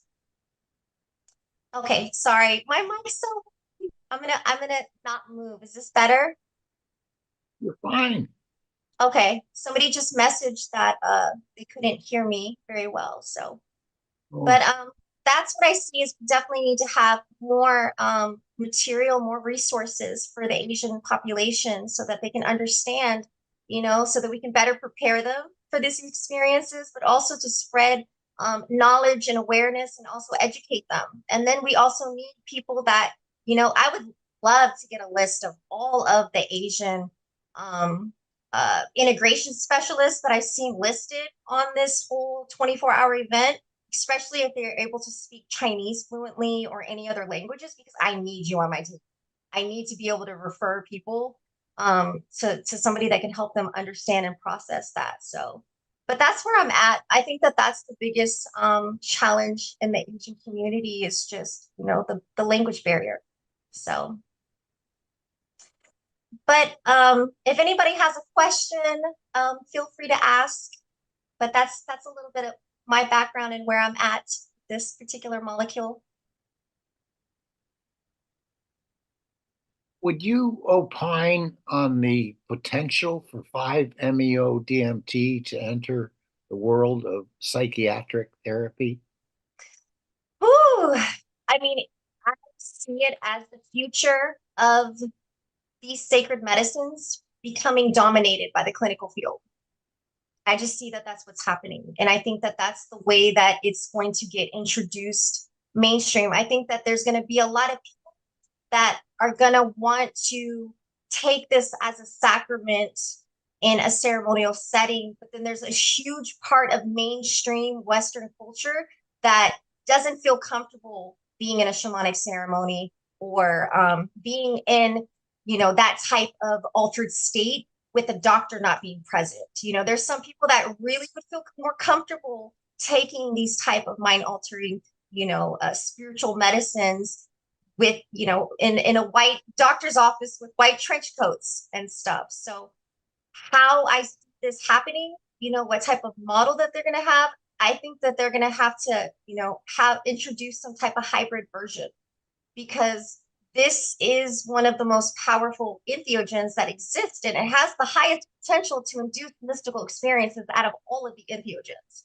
And so to serve this sacrament without any type of connection to the spirit of this medicine and also somebody that doesn't have an understanding of the different types of spiritual realms that this goes to, I can see how it could be difficult trying to explain the God molecule to somebody and, they're not, embracing the whole concept of, a source creator or whatever. So I think that there's going to be many different expressions of this medicine. I don't see it as like, this is the wrong way or this is the right way. I think that you definitely have to have that safe container. There has to be preparation. And, some people are not going to be coming to these experiences for that spiritual experience. And it's going to be more of like healing the mind and the trauma. But the way that I see things, I'm serving this on a spiritual perspective.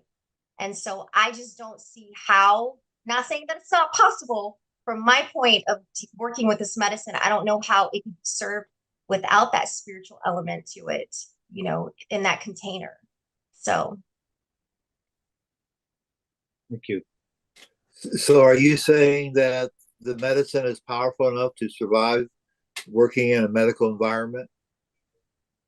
I believe that this medicine and what it's supposed to bring to the consciousness is going to happen. And then whenever it's done, creating and healing and changing and upgrading the collective consciousness, I think that that's whenever we eventually won't need it. I don't think that we're going to be using the medicines at this capacity forever. I believe that one day we're going to reach a point of healing to where we're going to have the emotional intelligence. We're not going to have the generations of trauma. It's going to be way down the line, but that's what I envision that all of, is coming out of this.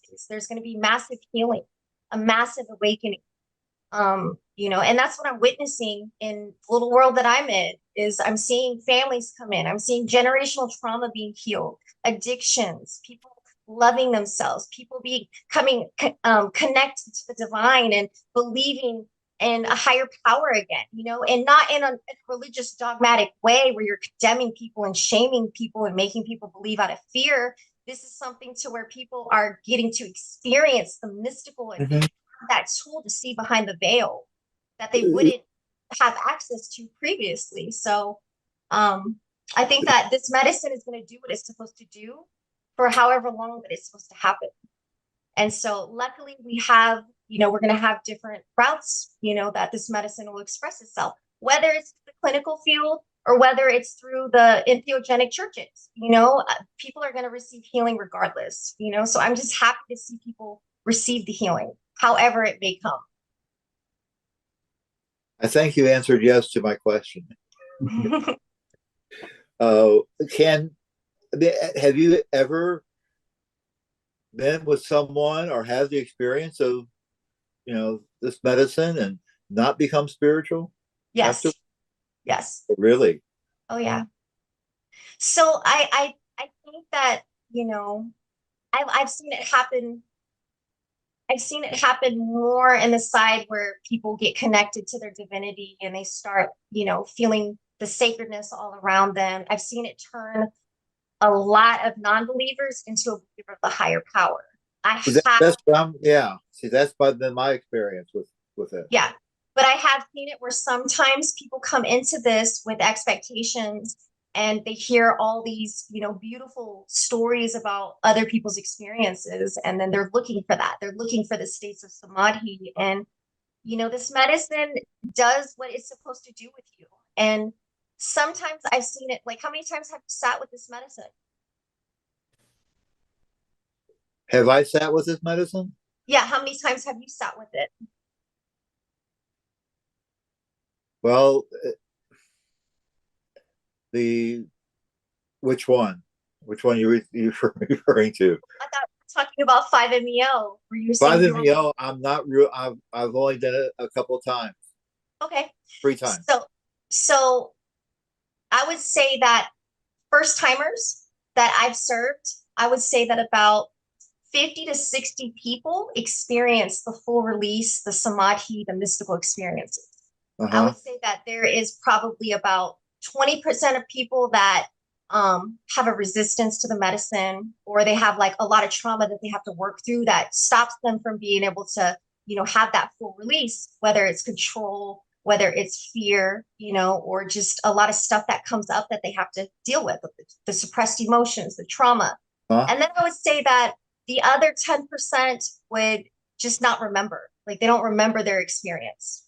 And I think that's just something that happens with this medicine, So I would say that 1 out of 20 people won't remember their experience with 5-MeO. Wow.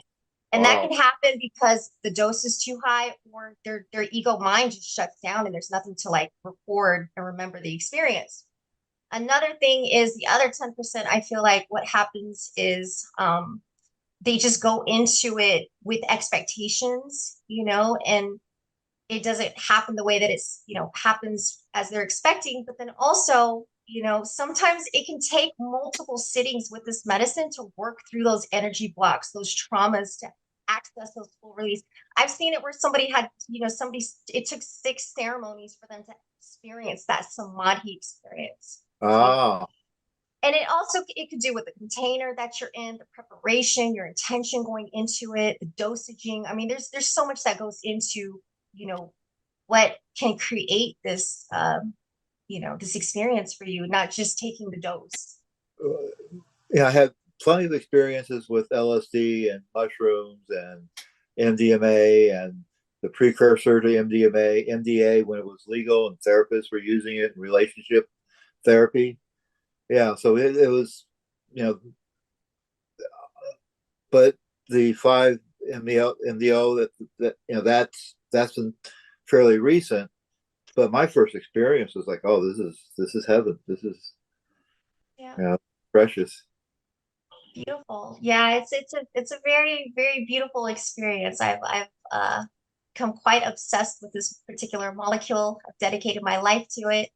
Um, so when you say you experienced heaven, like you didn't have any type of like it wasn't mystical for you in any type of way? Like you didn't, are you spiritual already or you were looking to become spiritual with this Oh experience? no, I wouldn't say that I was looking to become anything. But I've had enough entheogenic experiences, even with these instruments here. I learned to play them so that they have journeys, they have visions, and so but no, I just really enjoyed it. It was very much. It reminds me more of a state that is accessible through meditation as well. Mm-hmm. What was the dosage that you took? I have no idea. I don't remember. You don't remember? Did you experience a full release? Was there an ego dissolution? I was. I'm not sure what that means, but Okay. I disappeared. Okay. I have no body. There's that moment of nobodiness. That wasn't the first time I've had that experience. The first time I had it, there was a bit of fear with it. But with this, no, there's no fear. It's like, there's no limitation. Yeah. There's a oneness state. I think Nikki had a question or something she wanted to say. Welcome, Nikki. Hi, Susie. Yeah, I'm also here in LA, so it's really cool to hear about your church and just the work that you're doing. I think my question, well, first of all, I was curious about your journey with why you picked 5-MeO, if that was out of, whatever 10, however many psychedelics you tried, and that was the one for you, or like what was specifically what called you to really be with this medicine. And I guess the reason I'm curious because is I have sat with 5-MeO actually through I believe Acacia.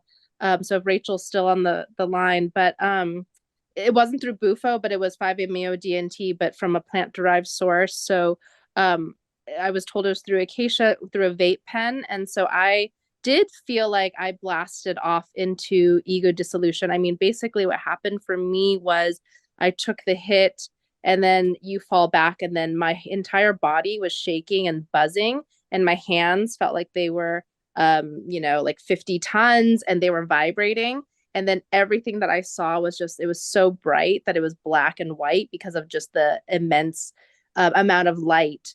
And so I did feel like it was like you're blasted off into what it felt like to me, because I'm pretty well versed in ayahuasca, having journeyed with it for the past 8 years, that I felt like it was like a very intense, like the peak of the ayahuasca journey where you're really, kind of in that vibrational, full force electricity, and so it felt like that. And then it was, then you snap back out. So I felt like I got a cool glimpse, but because it was so short, it was like, oh, okay, that felt like an ayahuasca ceremony in its peak where you glimpse that you're just a molecule, but then you're out. So I don't know, like it was hard for me to really understand it. So I'd love to hear more about your relationship, because being able to be in a longer journey with ayahuasca, I felt like there was much more, like downloads and things coming because it's a journey. There's like waves and valleys and all this stuff. But because it was so intense and so quick, you know what I mean? It was hard for me to truly um, grasp it, besides really feeling obviously the immensity and the power and the dissolution. So yeah, I'd love to hear your take. Uh, I'm not familiar with the acacia plant-based form of 5-MeO DMT. I'm pretty sure that's NNDT. I mean, I'm kind of confused on that part. But so let me answer your first question on why I didn't choose 5-MeO. 5-MeO chose me. I had no desire to serve this molecule. I had no desire to be a facilitator of this medicine. I started this journey just wanting to heal myself. And, I was doing a lot of ayahuasca. I mean, within a couple years, I probably did, hundreds of ayahuasca ceremonies. I was volunteering, I was facilitating, helping out at ayahuasca ceremonies. And ayahuasca helped me so much. It was so much to the point where I healed so much of my addiction. I've been sober now 8 years, but it only took me so far. And it wasn't until I was introduced to 5-MeO 5 years ago to where everything where ayahuasca brought to the surface, it was like 5-MeO took a sword and just cut everything out, and it just helped me really understand, number one, the afterlife. Like, I went atheist after my dad overdosed and died. And it wasn't until I was introduced to this molecule where I was shown what God consciousness is, and that with the ego dissolution, I was able to see what was underneath the human experience. And I saw myself as this beautiful, eternal, divine, perfect being that just, was existed far beyond death. Now, when you do a comparison between NN-DMT, ayahuasca versus 5-MeO DMT, I like to think about dimensions. I think that NN-DMT would take you to the fifth dimension. It's very visual. It's very hallucinogenic. It's true psychedelic. And you can sit, you have ego deaths on ayahuasca and DMT, but for the most part, your ego is intact where you're able to navigate and explore your egoic mind and your trauma and your shadow and all that stuff, which is amazing. It's an amazing way to heal and sit and address your issues.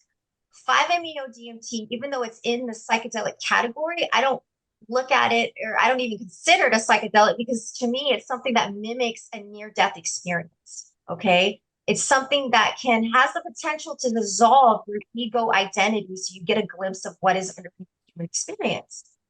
It's something that is a powerful, powerful somatic release to help you release so much trauma.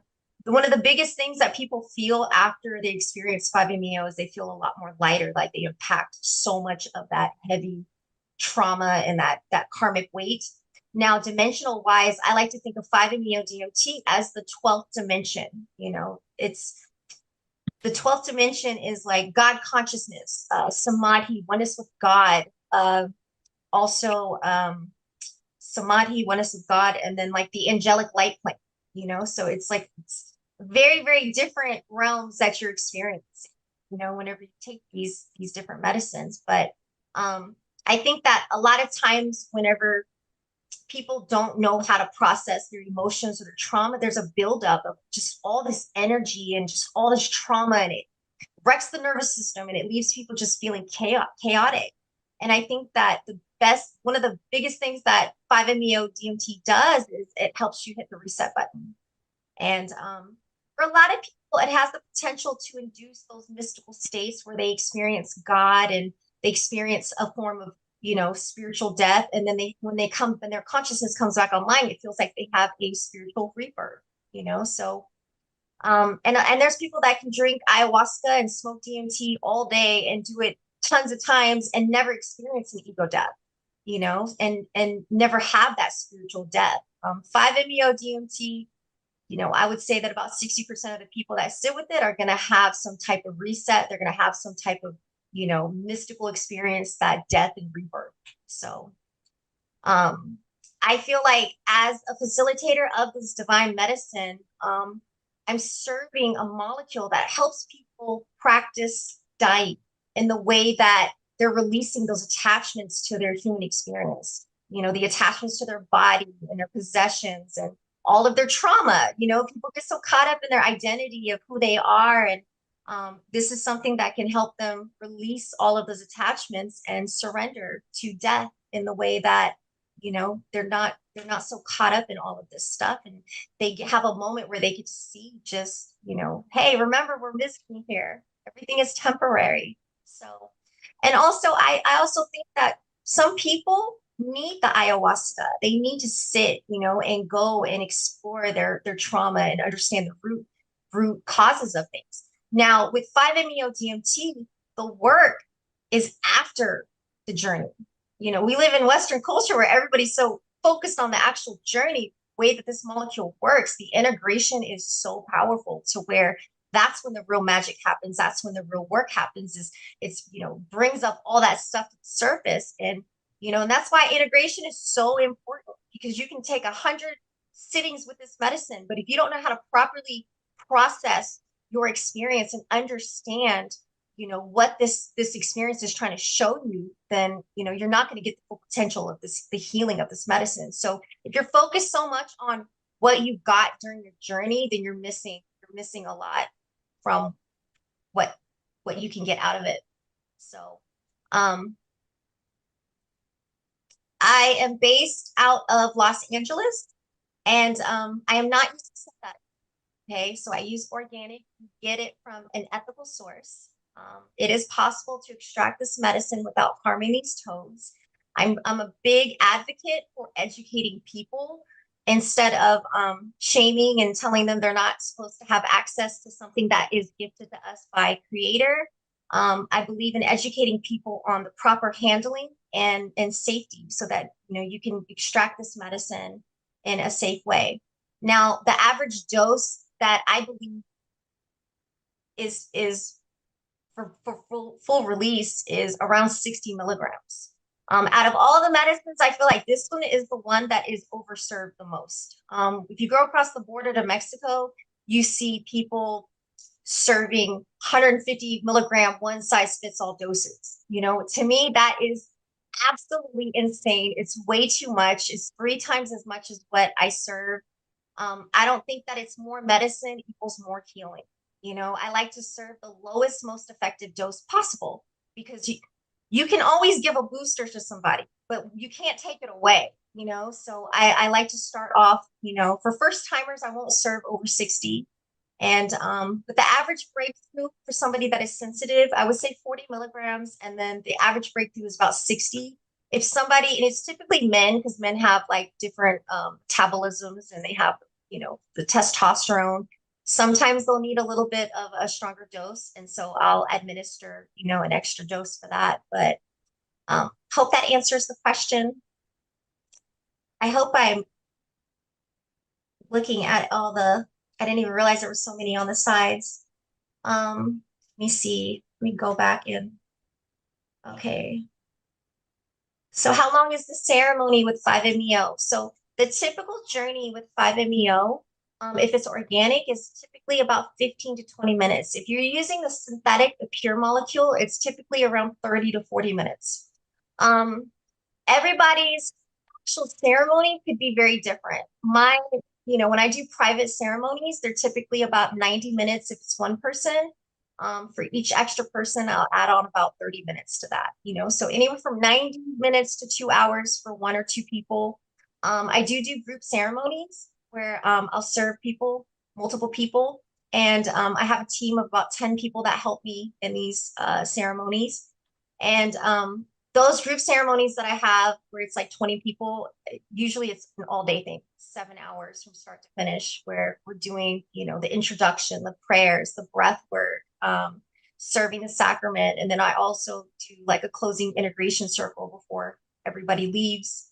But everybody's different on how they do, they go about serving this, So in my private ceremonies, I'm really big on, preparation, but also I don't just serve as soon as I show up. Like, I'll do a meditation. I'll do some, a little bit of spiritual counseling to talk about like anything that they're struggling with or their intentions, It's not a one size fits all dosaging or just how you serve it, because everybody's so unique on their intentions. I don't make everybody do a full release.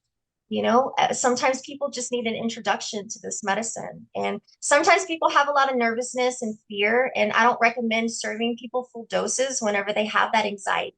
Here, I think that you've got to be really gentle with people like that. Let me see what else. Yeah, it's definitely not 5 to 6 hours. I've heard that whenever they do the yopo, the traditional yopo, where they blow the snuff into your nostrils, that can end up in a 5 to 6 hour journey. but it's not as intense as the 15-minute blast off with the organic or the synthetic that you vaporize and inhale. So let me see what else. You know, That's you what. did mention integration and how important that is. One thing that I'm finding in looking for an integration therapist is that it's nearly impossible to find somebody who will work with you unless it's ketamine, because ketamine's legal. Yeah. And it's really difficult to find people that will, oh, you know, if you're dosing yourself or if you're going to ceremonies and then you want the integration therapy. Yeah, that's what I'm finding, at least in the Seattle area. Yeah. County is a little different. I'm blessed to have so much support from mentors that have, shown me and taught me and critiqued me on my ceremonies. I've invited some pretty, experienced facilitators to come and critique my ceremonies and let me know like how I can improve things safety wise and just overall. But I have a team of integration specialists, hypnotherapists, psychologists, pharmacologists, like that I go to for advice, but also the capacity of what I'm serving, and with me, doing so much preparation. I do pre-ceremony Zooms as a requirement, and if they miss the Zoom, I'll put them on the next ceremony. It's a mandatory thing. And I'm doing training, and I'm doing integration, and I'm doing so much stuff that I don't do one-on-one integration. Like if somebody that I serve is having a hard time, they can just call me. Like I don't mind just getting on a phone call and helping them figure something out and giving them some feedback and holding space for them. But if they're wanting like an ongoing one-on-one, Therapy, integration, right. I have like a team of people that I can refer them to. Oh, So that's reach, good. yeah, send me your number, and Okay. I can give you a list of very, very experienced. Do you have a particular type of medicine that you're working with that you want integration help with? Like, Well, the only thing that I've worked with so far is psilocybin. okay. I mean, Okay. I'd love to try other medicines, but that's all I've really had access to so far. Okay. So, Yeah, so Soul Tribe Sanctuary just joined with us, and that is my Asian brother from another mother, and his name is Virgil. Hi, Virgil. And he runs a psilocybin church out of San Diego. And so Virgil would definitely be somebody that you would probably want to link up with to get, okay. His list of all of his experienced psilocybin integration specialists. My expertise is the integration for 5-MeO, but yeah, Virgil, the Soul Tribe Sanctuary, he just came on. He's definitely the one that would be able to like point you in the right direction for somebody that specializes with psilocybin. So Excellent. Thank you. yeah. And I mean, Yeah, feel free to DM me. Thank you. All right, let's see I'm what mute else. now. Thanks. Oh, that was a good question. I feel like every religion needs an image, and the plant medicine community can use Bufo toad. We bought cheap land for creating Bufo shrine community in New Mexico to honor the toad. Yes, hail the toad. It is such a sacred creature. Like I really that these creatures are cupbearers of a divine purpose, and I love these toads so much, and I'm very, very thankful that we have this tangible, very tangible gift from whatever created this matrix. I think that these entheogens came at a time to help shift the collective consciousness into a higher state of compassion and healing.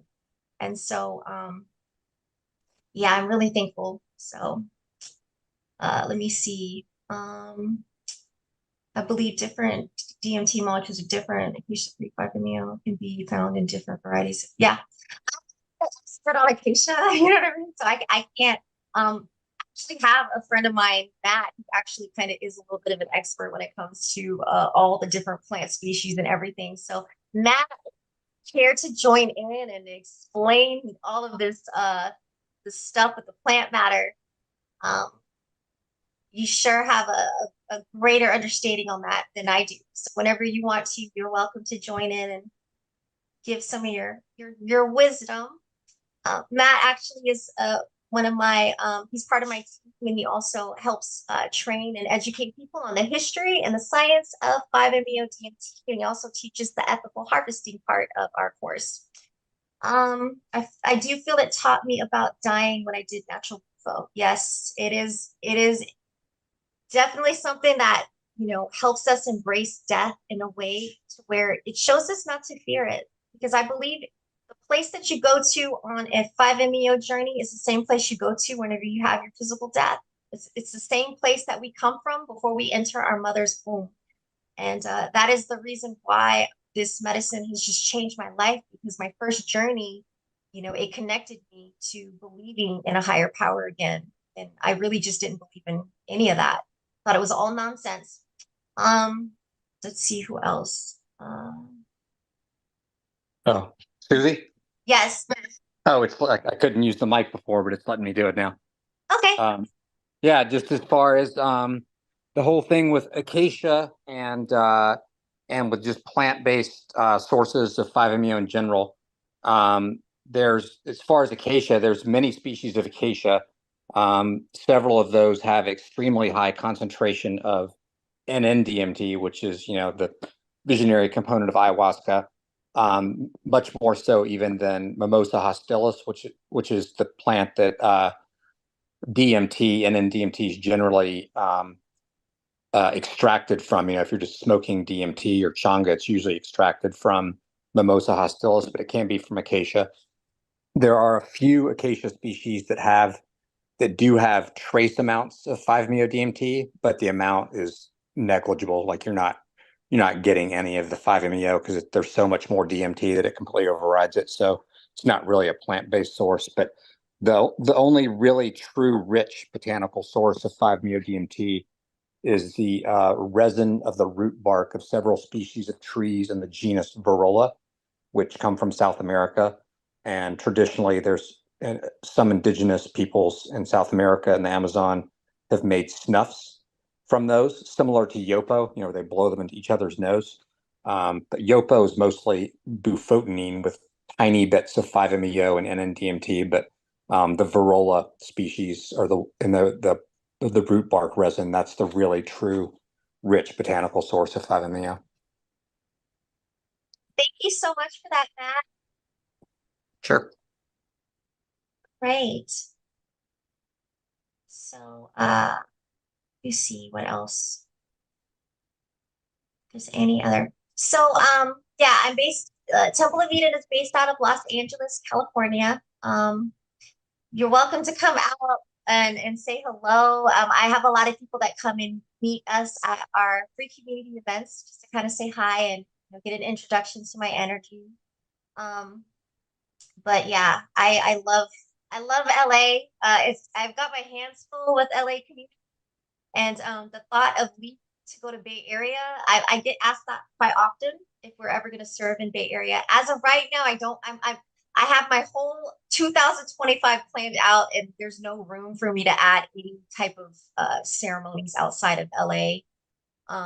But if you have like a space for us to come where we could do like an actual ceremony, then maybe that could, work something out. But as of right now, we're just based out of LA County, LA and Orange County. So let me see if there's any. Okay. Well, does anybody have any other questions?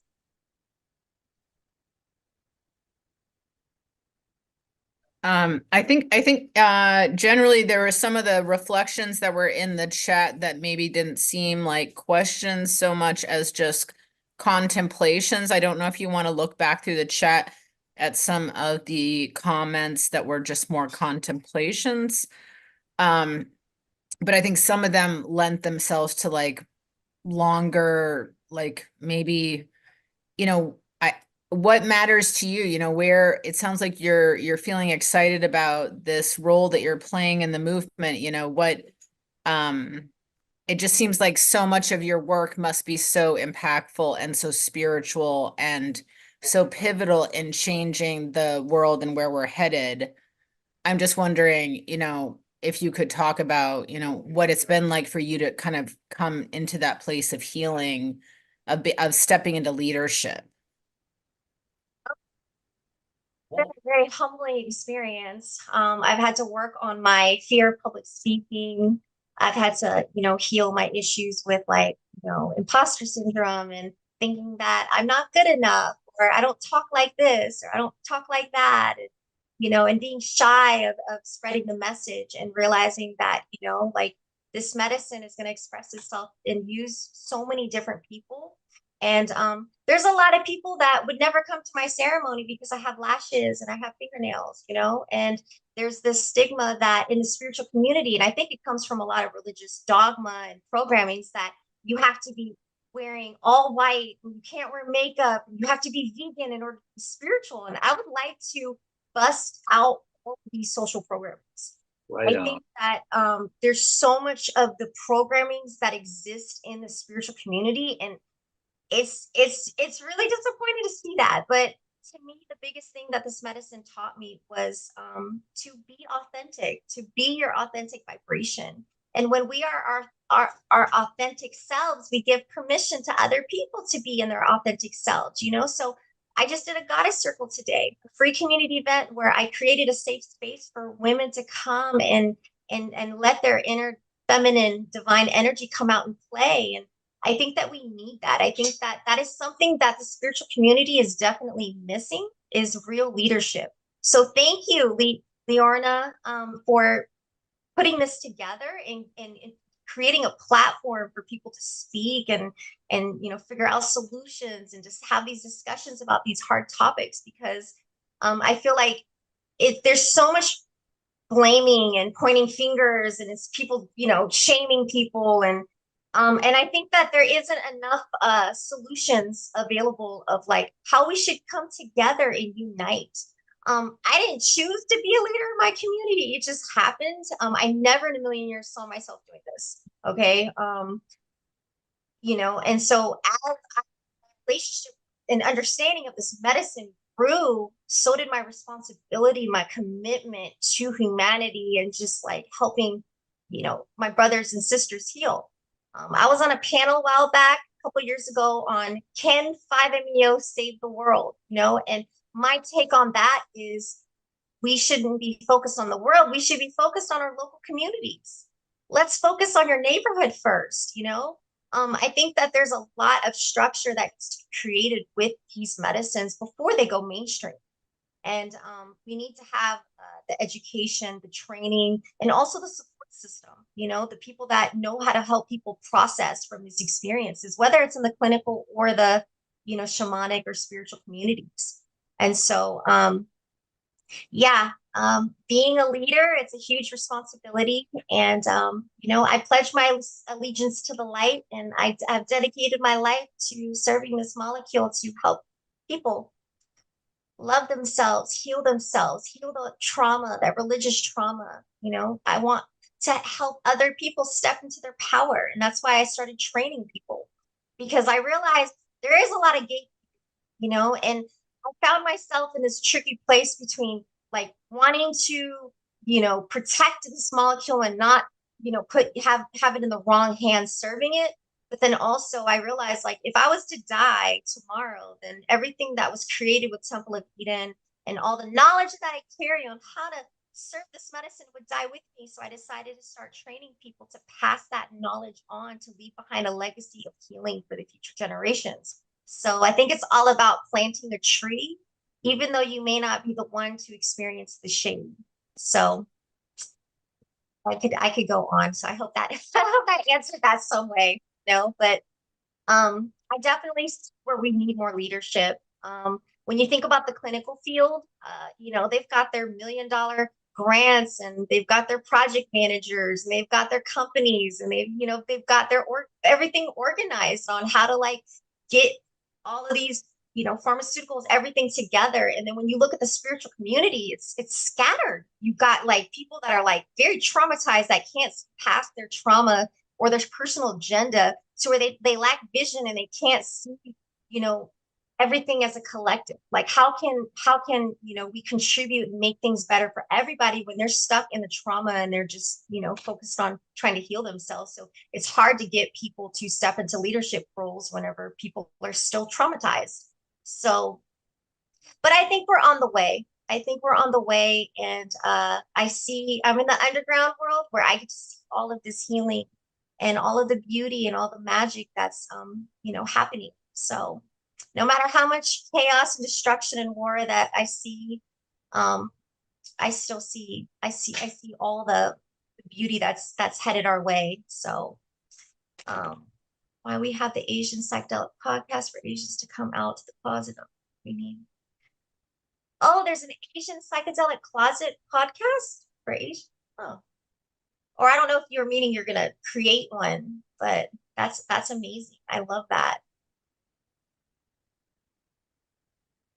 So Susie, I'd like to put a little gloss on your um, making sure that people focus on the local scene. And it's a watchword. It's something that a man named Rene Dubois made very popular in the 70s. He said, think globally, act locally. And you can keep the, the, the broad interest in the wealth of the globe. And I mean, I don't mean necessarily monetary wealth of the globe. I mean the um, the wellness of the globe, the wellness of the earth. Um, and you do that best by acting locally. Yeah, I agree. Definitely. All right. Well, I'm looking here to see if there is, yes, translation project sounds like an ideal effort for a university. I mean, I would love to be able to like figure something out with that part, just to have something to be able to provide the Asian community, you know. Um, I live in the Chinese Beverly Hills of LA, so there's a lot of people that don't speak English here that need healing. And I know that they would be open to it if they could understand or have some resources. And it just doesn't exist. Like my mom tried to look up Korean. My mother's Korean, and she tried to look up what 5-MeO DMT was, and there was nothing Korean that she could read, or there was no videos, there was no YouTube videos, nothing. And my mom to this day, she's like, you go through drugs? Like, oh, you know, she doesn't get it still. And I like really try to explain to her, and she just can't. She doesn't comprehend, like, it's medicine, this is healing.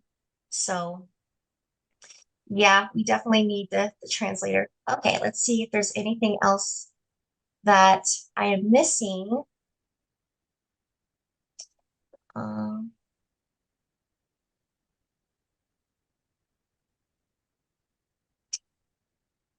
not seeing anything. Um, so okay, I've had a half a dozen times. Shortest trip was 15 minutes, longest 20 minutes. Haven't seen it go much over 30 minutes for others.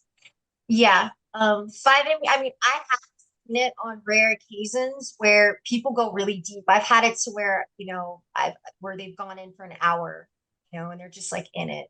I have it had that happen, but it's very rare. Typically it's about 15, 20 minutes where they metabolize it pretty fast. Um, Cured me of love addiction. Yeah, I definitely cured me of that as well. Um, I get a lot of people that come to Temple of Eden thinking that it's DMT. So I have to educate them on the difference. And then I also get a lot of people coming to Temple of Eden because they think that 5-MeO DMT is going to cure their drug addiction or their alcoholism. And I don't think that this medicine works like that. I think iboga is really good for helping people reset those receptors, but for 5-MeO, a lot of times what I've noticed is that people are looking for quick fixes.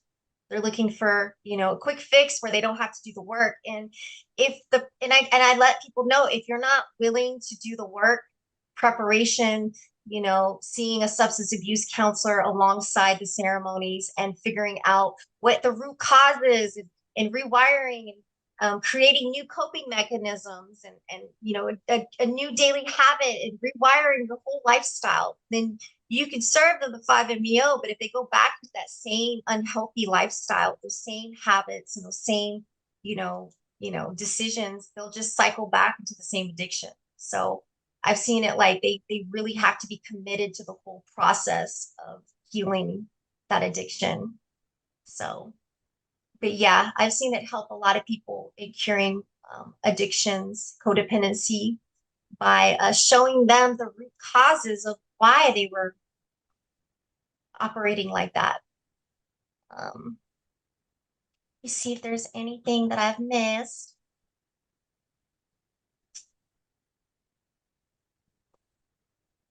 All right. Wow. This was let's see, Matt wrote, in my opinion, the peak expression of a 5-MeO DMT journey is the most powerful, profound, beautiful experience humanly possible. So Matt was one of the people that were very, very atheist before, and he was introduced to 5-MeO, and now he is like connected. And Matt, as you couldn't tell from hearing him talk, he's a very scientific, rational, logical minded thinker. And the problem with that is that when a person's mind is wired like that, they kind of lack that mystic bone in their body. It's hard for them to see or understand or have a connection to the spiritual realm. And 5-MeO is a very, very powerful tool to give people that are very scientific minded access to that spiritual realm. So I have seen that happen many, many times. Let me see. Yeah, it's about starting local first. It's not something I want to be thanked for, because I want to teach white people they can be in touch with their white culture and so confident in their over identity, they can uplift others. So I think it's something we need to see more in places where we see power or influence. I see the religious trauma everywhere in psychedelic community in the world. Yeah, that's definitely something I see, especially out here in LA community, how it can get very segregated in the communities, where you have like the rich, wealthy Malibu group, that do the medicines, and then you have the Hispanic group, and they don't want any outsiders. Then so I love to have diversity, because I feel like that's what people, they need to be connected to people that are like from different cultures, so I love that. But yeah, one of the most beautiful things this medicine does is it does help people heal that religious trauma. So even though Temple of Eden is a church, I don't force God onto people. What I do is I create a safe space so that people can experience divine through their perception, whatever that may be. And it's so different than reading someone's secondhand experience in a Bible about God versus coming to this experience and having your own experience. It's something very, very tangible. And to me, it's the most divine token of divine love that exists. So yes, so natural organic 5-MeO is, in my eyes, there is a difference. And I have been in many debates with people that look at just the chemistry. They're looking at it just, oh, it's a molecule, like organic versus synthetic. It's the molecule, and they see chemistry because their scientific minds have a hard time understanding that, when you're working with organic, you're working with the spirit of Mother Earth, so it's a huge difference, in my opinion. My mother, I think she's just happy to see me, healthy and prosperous and helping others. If my father was a Vietnam veteran, my father was very open-minded. My father, if you could see me now, huh? I'm sorry. Okay. If my father could see me now, I think my father would be very, very proud. And I think my father would have wanted me to serve him medicine.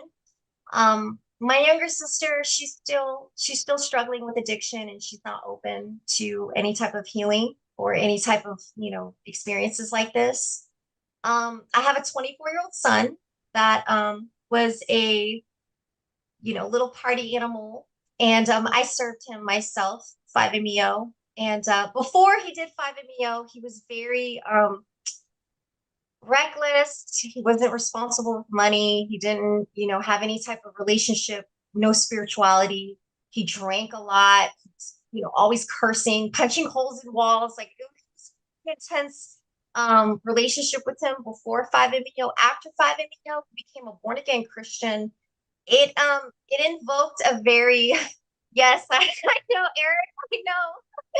So it went from him just being like just a little street thug to like now he's like literally going around knocking on people's door asking them if they know his Lord Savior Jesus Christ. Which, if I have to choose between the two, I'm happy that he's in the more divine path, but it's gotten to the point where he thinks that his connection to God now has nothing to do with that 5-MeO experience. He's like, no, mom, that's not how you get to God. It's only through Jesus. So yeah, I think it'll simmer down a little bit, but how else do you rebel against a mother like me? So but it definitely changed him. I mean, there was days where I would wake up to 20 Bible verses telling me that Jesus Christ was my Lord and Savior.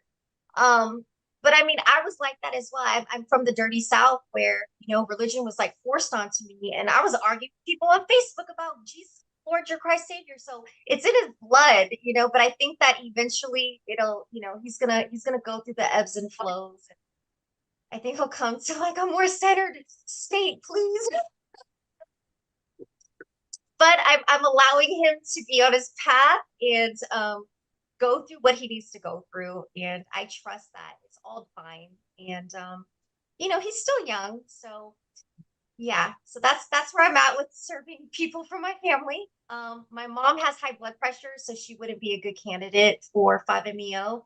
And then also my mom has so much trauma that she has not unpacked or even like started addressing to where she would have to I don't recommend people like my mom that have had zero experience with any type of psychedelics, has never addressed their trauma to experience 5-MeO. She would have to like work her way with like, the microdosing of the psilocybin, maybe a small dose ayahuasca ceremony, dropping her in a 5-MeO journey. I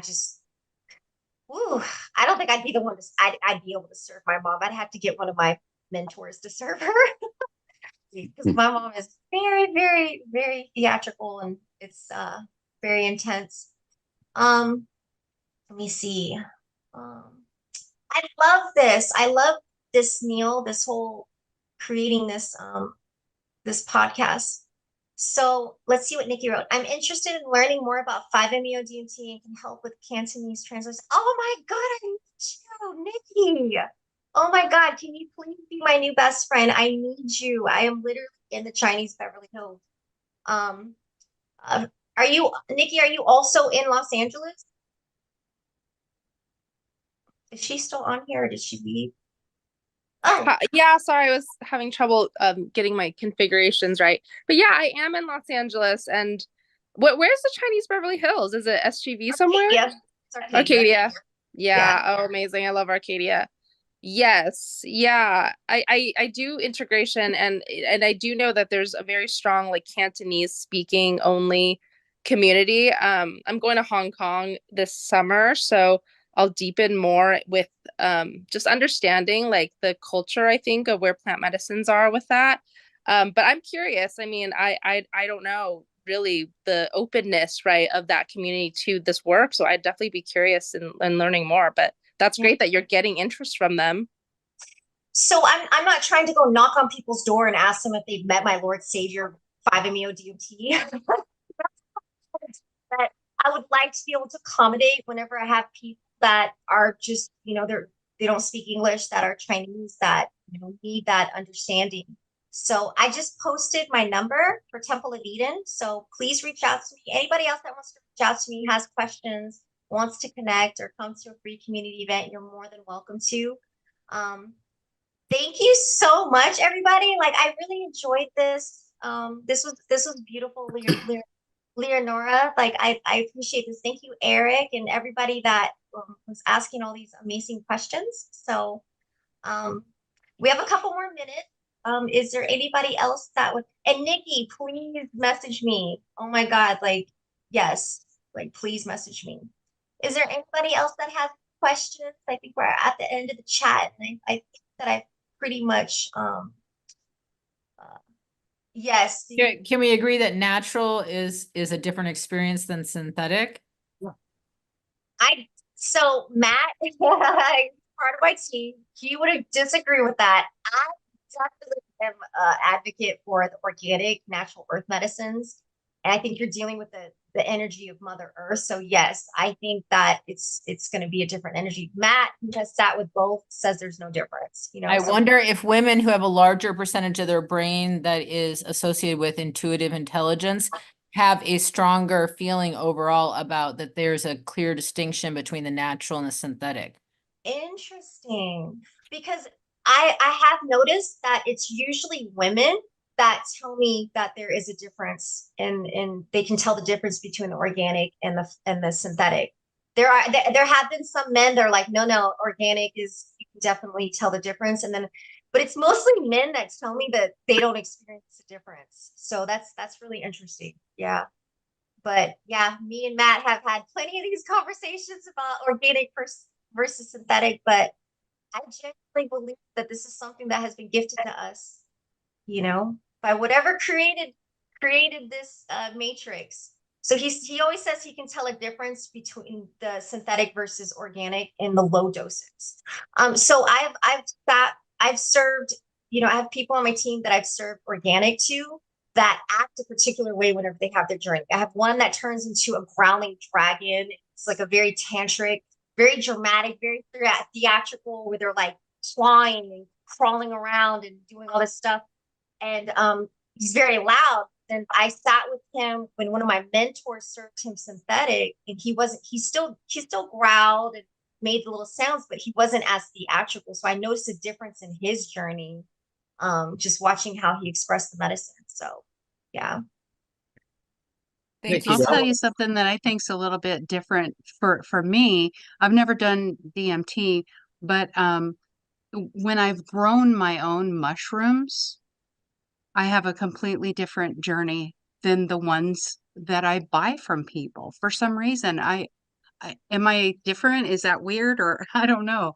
But the ones that I've grown, I have just the most beautiful, tangible experience with them. I agree. Your energy definitely goes into the medicine. Yeah, it's Yeah. also who's serving you also.